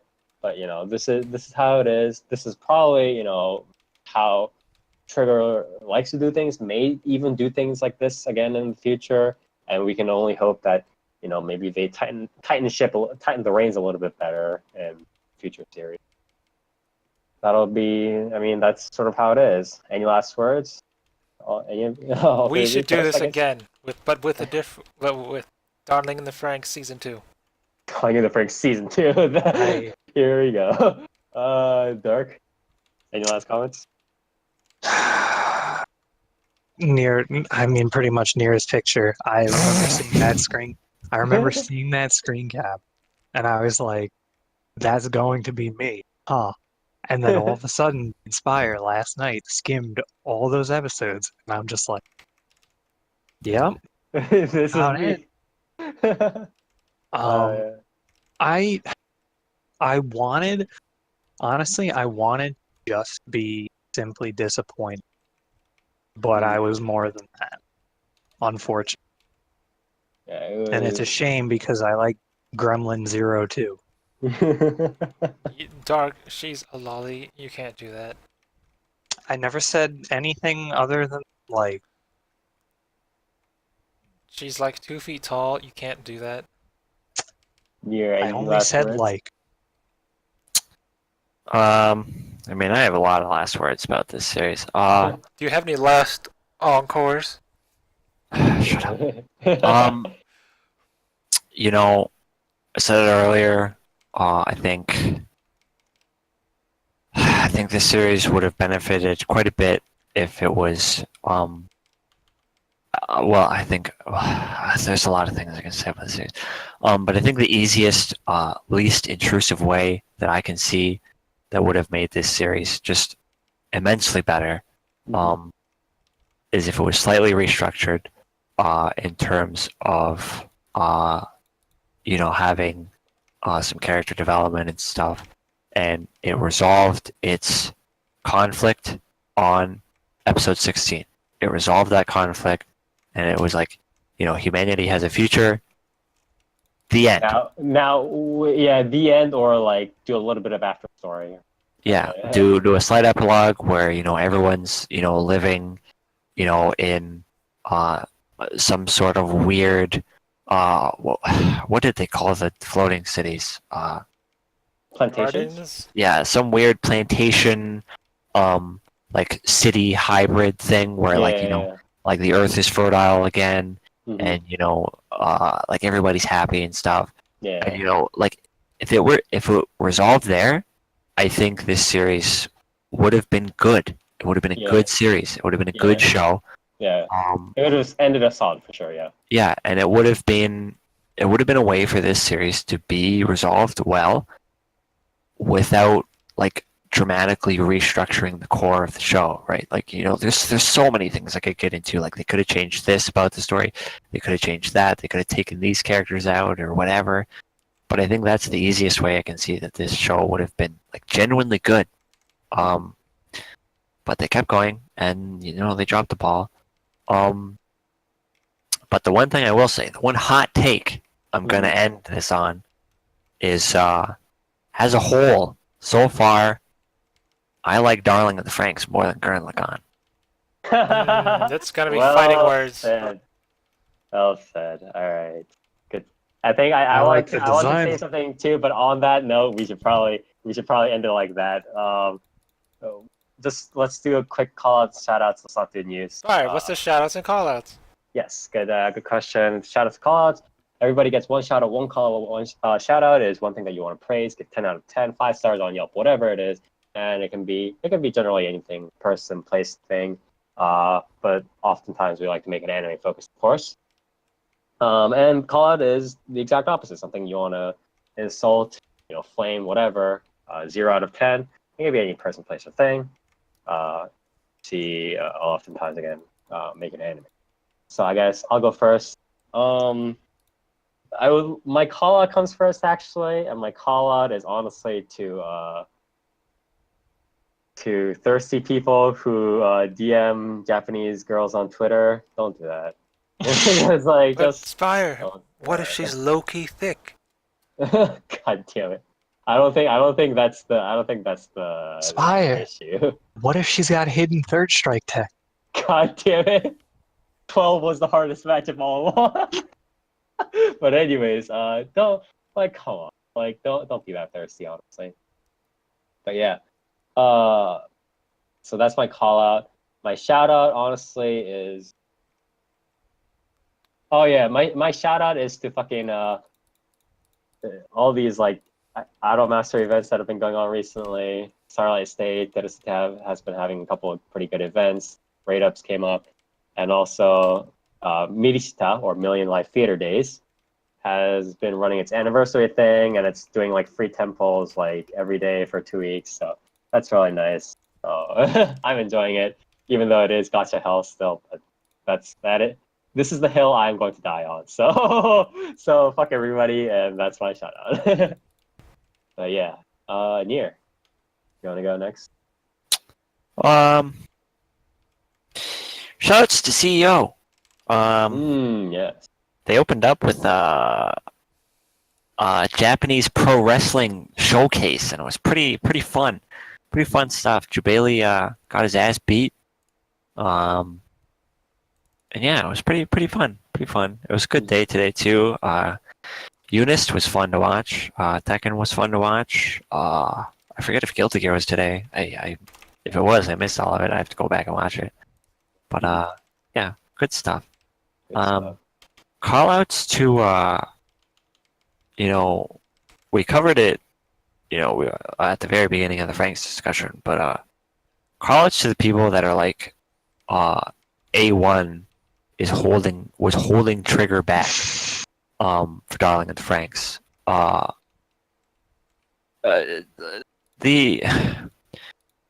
The entire notion is just completely fucking stupid. Like, a studio that's helping with production in terms of pretty much just animation, right? Like general animation. Trigger was still in charge of majority, like pretty much all of the mecha animation, if I remember correctly. Unless they're specifically like in between like a subcontractor or like doing like literally relegated to like a second animation role, like they're probably very heavily involved in it. Like if they're like known as like cooperators, like on Yeah, the same thing, then I mean, the marketing is literally Trigger and A1 Pictures. Like they're collaborating. It's like how production IG and Zebek, although they are under the same mother company. Yeah. But yeah, from what I understand, A1 was mostly in charge of just animation that wasn't the mecha stuff, and the fact that the former Gainax people worked at A1. Yeah, exactly. The director for Idolmaster anime, which was A1, was also a former Gainax person who again worked on key animation for Gurren-Lagann. So, yeah. He was probably the one that pulled in all the people, and they're like, "Hey man, you want to do this shit? Hey man, want to make Gurren-Lagann 2? 2? Oh god. Yeah, but that's honestly what happened. It's not even that far from the truth. But yeah, just the idea that Trigger is somehow not responsible for the failings of Darling and the Franxx is ridiculous. I mean, the founder of Trigger did an entire screenplay for one of the episodes, so it's not Trigger's fault, all right? But yeah, I don't know. It's just like, grow up. I get liking Trigger. I've grown out of love with Trigger. I've fallen out of love with Trigger quite a while ago. I mean, I think it's still. I mean, but like, I'm not saying anything about you. I think it's okay to like Trigger, but like even then, you have to be like, yeah, this is a bust. Like, yeah, I mean that's what I was gonna say. Like, you can like Trigger all you want, but you have to realize, Darling and the Franxx is on Trigger. Like, yeah, they made the series. You can't. You can't just be like, oh, it's all A1, or A1's holding them back or something. Yeah, it's a silly idea, and just like Idolmaster idols like pop out of like the mechas, and you're like, fucking A1. I mean, they already did an Idolmaster mecha show, Spire. Remember that? Yeah, god damn it. I don't know. It's like people saying, Free was a masterpiece because Kiwani did it. It's silly. It's a silly idea. Yeah, it's good, but not a masterpiece. I mean, it's no. I'm sorry. It's no Karno Kyokai or Unlimited Blade Works or SAO or Fate Zero or anything that came out 2011, 2012. Or SAO or Fate Zero, like natural line. No, because he was doing his error shit again, Spire. Yeah. It was not any ReZero or Konosuba, which came out in 2016. Alright, let's stop. Dark, you want to go next? Callouts, shoutouts, please. Shoutouts, callouts. Fuck, dude. Order. I don't really know what to shout out right now. So, no, I do know. Okay, so first, but I'm gonna start my call out. I'm calling out E3 this year because, oh man. No, but Nintendo won, right? There was a lot of drinking. during those span of days by me. You love that Fire Emblem. I Please will don't. have a fond memory of literally lying in my bed with my headset on and a fucking drink in my hand and screaming at the PC game show. So Dude, this I happened enjoyed to- that. That was a fun night. That was a fun night. Yeah, where we were all talking and stuff like that. Those are pretty good. But anyway. That said, wow, was it miserable? And boy, was like pretty much everyone other than Microsoft, their conferences were a mess. Like They were it, whack it at best. yeah, it's not even like oh they didn't have any games because for some reason Sony came out and were like oh we have no games even though they announced Resident Evil 2 remake, Neo 2, Control, and they showed up and they were the first place to show off gameplay for technically Death Stranding and Ghost of Tsushima. Right. So why the fuck would you come out and be like, oh, we don't have any big reveals or big announcements? They probably Like you do. I don't know why they wanted to like underplay, but yeah, that was. But more so than that, like their actual events were terrible. Sony's press conference, like I was literally, The man with the reed flute. I was afraid. I was afraid. The man on the banjo. Yeah, Just the like, man with Yeah. the man. When yeah, the you banjo- get. Please don't expect any big announcements. All right, and then you immediately get 5 minutes of some dude playing a banjo, and then it's like you start sweating profusely. It's like, am I really about to waste We're an actually, hour and a half of my life? We're actually selling an audio CD of this man just playing the banjo for 5 minutes. We're selling it for $60. Please buy it. I was sitting here. I was like, I literally took off of work tomorrow so I could drink and watch this. Like, what the fuck? That was very And good. oh yeah, and then Nintendo's was 40 minutes of patch notes, and like Oh nothing no, it's an new except entirely for new like game. It's not a port, okay? whatever, It's dude. not a And then, port. listen, and then if only Nintendo could patch those seatings at CEO, you know. But then it's like you had that, you showed off a shitty Fire Emblem. Oh no, those are just those are just beginner maps, okay? Come on. Yeah, those are just beginner maps. Maybe the next one will have a 75-degree plane. Who knows? I'd like to believe those are just beginner maps. So like there was that. Who else was there? EA's was like they laid out their entire press conference before it even started, and then they gave us almost nothing on them, which is unfortunate. They gave us some stuff, but not enough. No Skate 3 either. Yeah, no Skate 4. Oh yeah, my Skate bad. 4. They almost did Skate 4. Almost. Almost had a heart attack, and then didn't happen. What else? Ubisoft was like,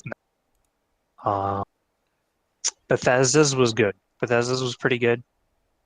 Its beginning was okay, and then it got to like Andrew WK or whatever, and that was like really weird. But then like the showing of Rage 2 was pretty good, and then it just kind of got real messy, and then Todd Howard came back and stole my heart again and tucked me in and gave me a good night kiss with Elder Scrolls 6 and Starfield. So that was nice. So overall, E3 this year, kind of a bust though. Okay. So Like, what was that Kingdom Hearts trailer? It was missing audio. Oh my god, Norded, haha. But you got Hikaru Utada, dude. And then, like, Haley Joel Osment as well. Which was Grunting. Alright.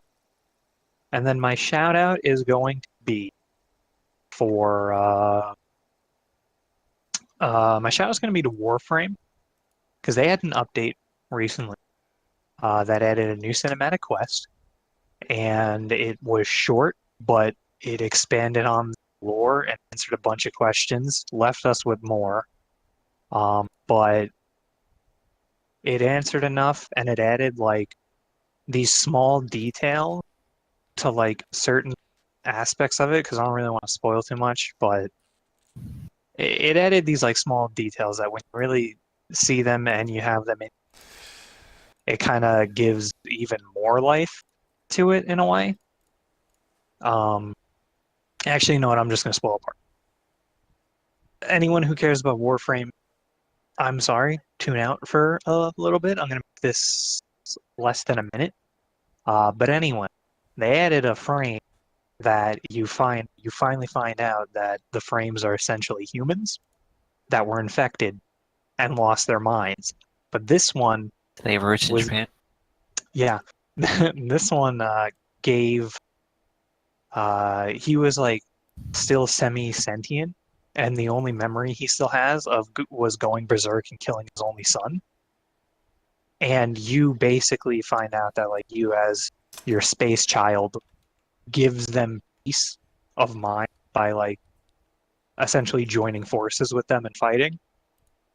But when you're in your like space kid form, that Warframe in particular is still sentient and will kill enemies while you're out of it. So like that tiny little like touch actually almost makes it like a personality, which is like kind of fun, especially for a game. So you're saying it's kind of like Darling in the Franxx, where your Warframe is 02 and your Space Kid is Hero. That makes Saying no that- sense. I'm saying that I'm a space kid and I finally have space dad. Okay. Where he was literally a dad. So it's kind of like Evangelion then, where No! where you're Shinji and you're piloting your dead mom, except you're not really dead. You're just kind of infected. Your dad. And it's also but primarily the thing I'm getting at is the nice thing is that like the community's been doing like a lot of art and a lot of like joke sort of like video clips of like that Warframe coming in and like protecting their operator in like some crazy ass moment, and everyone's like, damn, that's the cool dad. Yeah. So it's had a multiple levels of being pretty cool. Yeah. Okay. So that was that for Dark. Then Toast. Spire, did you do yours already? Yes, I did mine first. Nier, did you do yours? Please pay attention. You know, that was supposed to be a minute thing. It's been 12 minutes, so I stopped paying attention after 11 minutes ago. Just go, Toast. Just Huh? leave it to me. I don't Leave it know. alone. I don't. I'm worried about Toast's like passage of time. Is he like aging in Like a rapid rate? It was It's more like, than a minute, but I timed it. It was a minute and 45 seconds. it's like you know how it's like when they It's like how in the Holy Grail War, Hakuno has only been awake maybe a few minutes, but when he goes up to the first stratum, 1,000 years have passed. none of that made sense to me, right? That's because you didn't watch episode 1 and 2, Spire. I Well, did not. I don't think Toast is going to live to the end of the year if he's aging that fast. But Toast, do you wanna talk about your shoutouts and callouts? My shout out is to Aniplex US. You guys are cool. You guys are all right. Okay. And then My just- shout or out. your call out? Your My call. shout out is to the Prisma Ilya dub made by You already did Sentai your Filmworks. shout out. My call out is for the Prisma Ilya dub made by Sentai Filmworks. I don't like it. How Alright. dare you? Also, my second shout out is to Spire for leaving the podcast for like 90 minutes and letting me freely talk with no reserve. I don't think it was 90 minutes. Alright, I apologize for that, Toast. But anyways, again, thank you all for again having the patience, sticking with us so long. But sorry for the little time in between for anybody listening in where I kind of conked out and left Toast to run wild. I had to come back quickly and rein him in. So sorry for that. It was for good time. It's a very good time. You guys were having a party. Yeah, we were having a party where we were talking about Fate and English dubs and Rakudai enjoying Kishi. it very much. There was even something where we talked about Dragon Ball Z and Yu-Gi-Oh! It was great. Anyways, again, thank you all so much for listening. And again, I do hope, our recaps as well as our Darling in the Franxx round table discussion helped a bit. If just to organize thoughts and stuff. And again, next week will be all hands on deck, just going through all the new summer episodes and going through the reviews. So watch out for that. That'll be 2 weeks from now. If you like what we do this every other week at 10 p.m. Eastern Standard Time at twitch.tv/4PlayerAnimecast. Where we live stream this every night, where we talk about the latest and greatest in Japanese animation media, such as anime, manga, VN, visual novels, light novels, web novels, so on and so forth. And if you like what we do, please follow us here on our Twitch. I'll highlight the VODs and upload them pretty soon. We'll put them on YouTube as well. I believe the preview show I still need to upload to YouTube, but it should be up. It'll be up soon. But so that'll be up there. So you can check us out there then. And I still need to finish updating the website a little bit.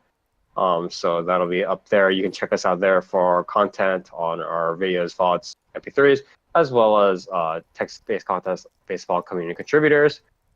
And yeah, we'll see you next time.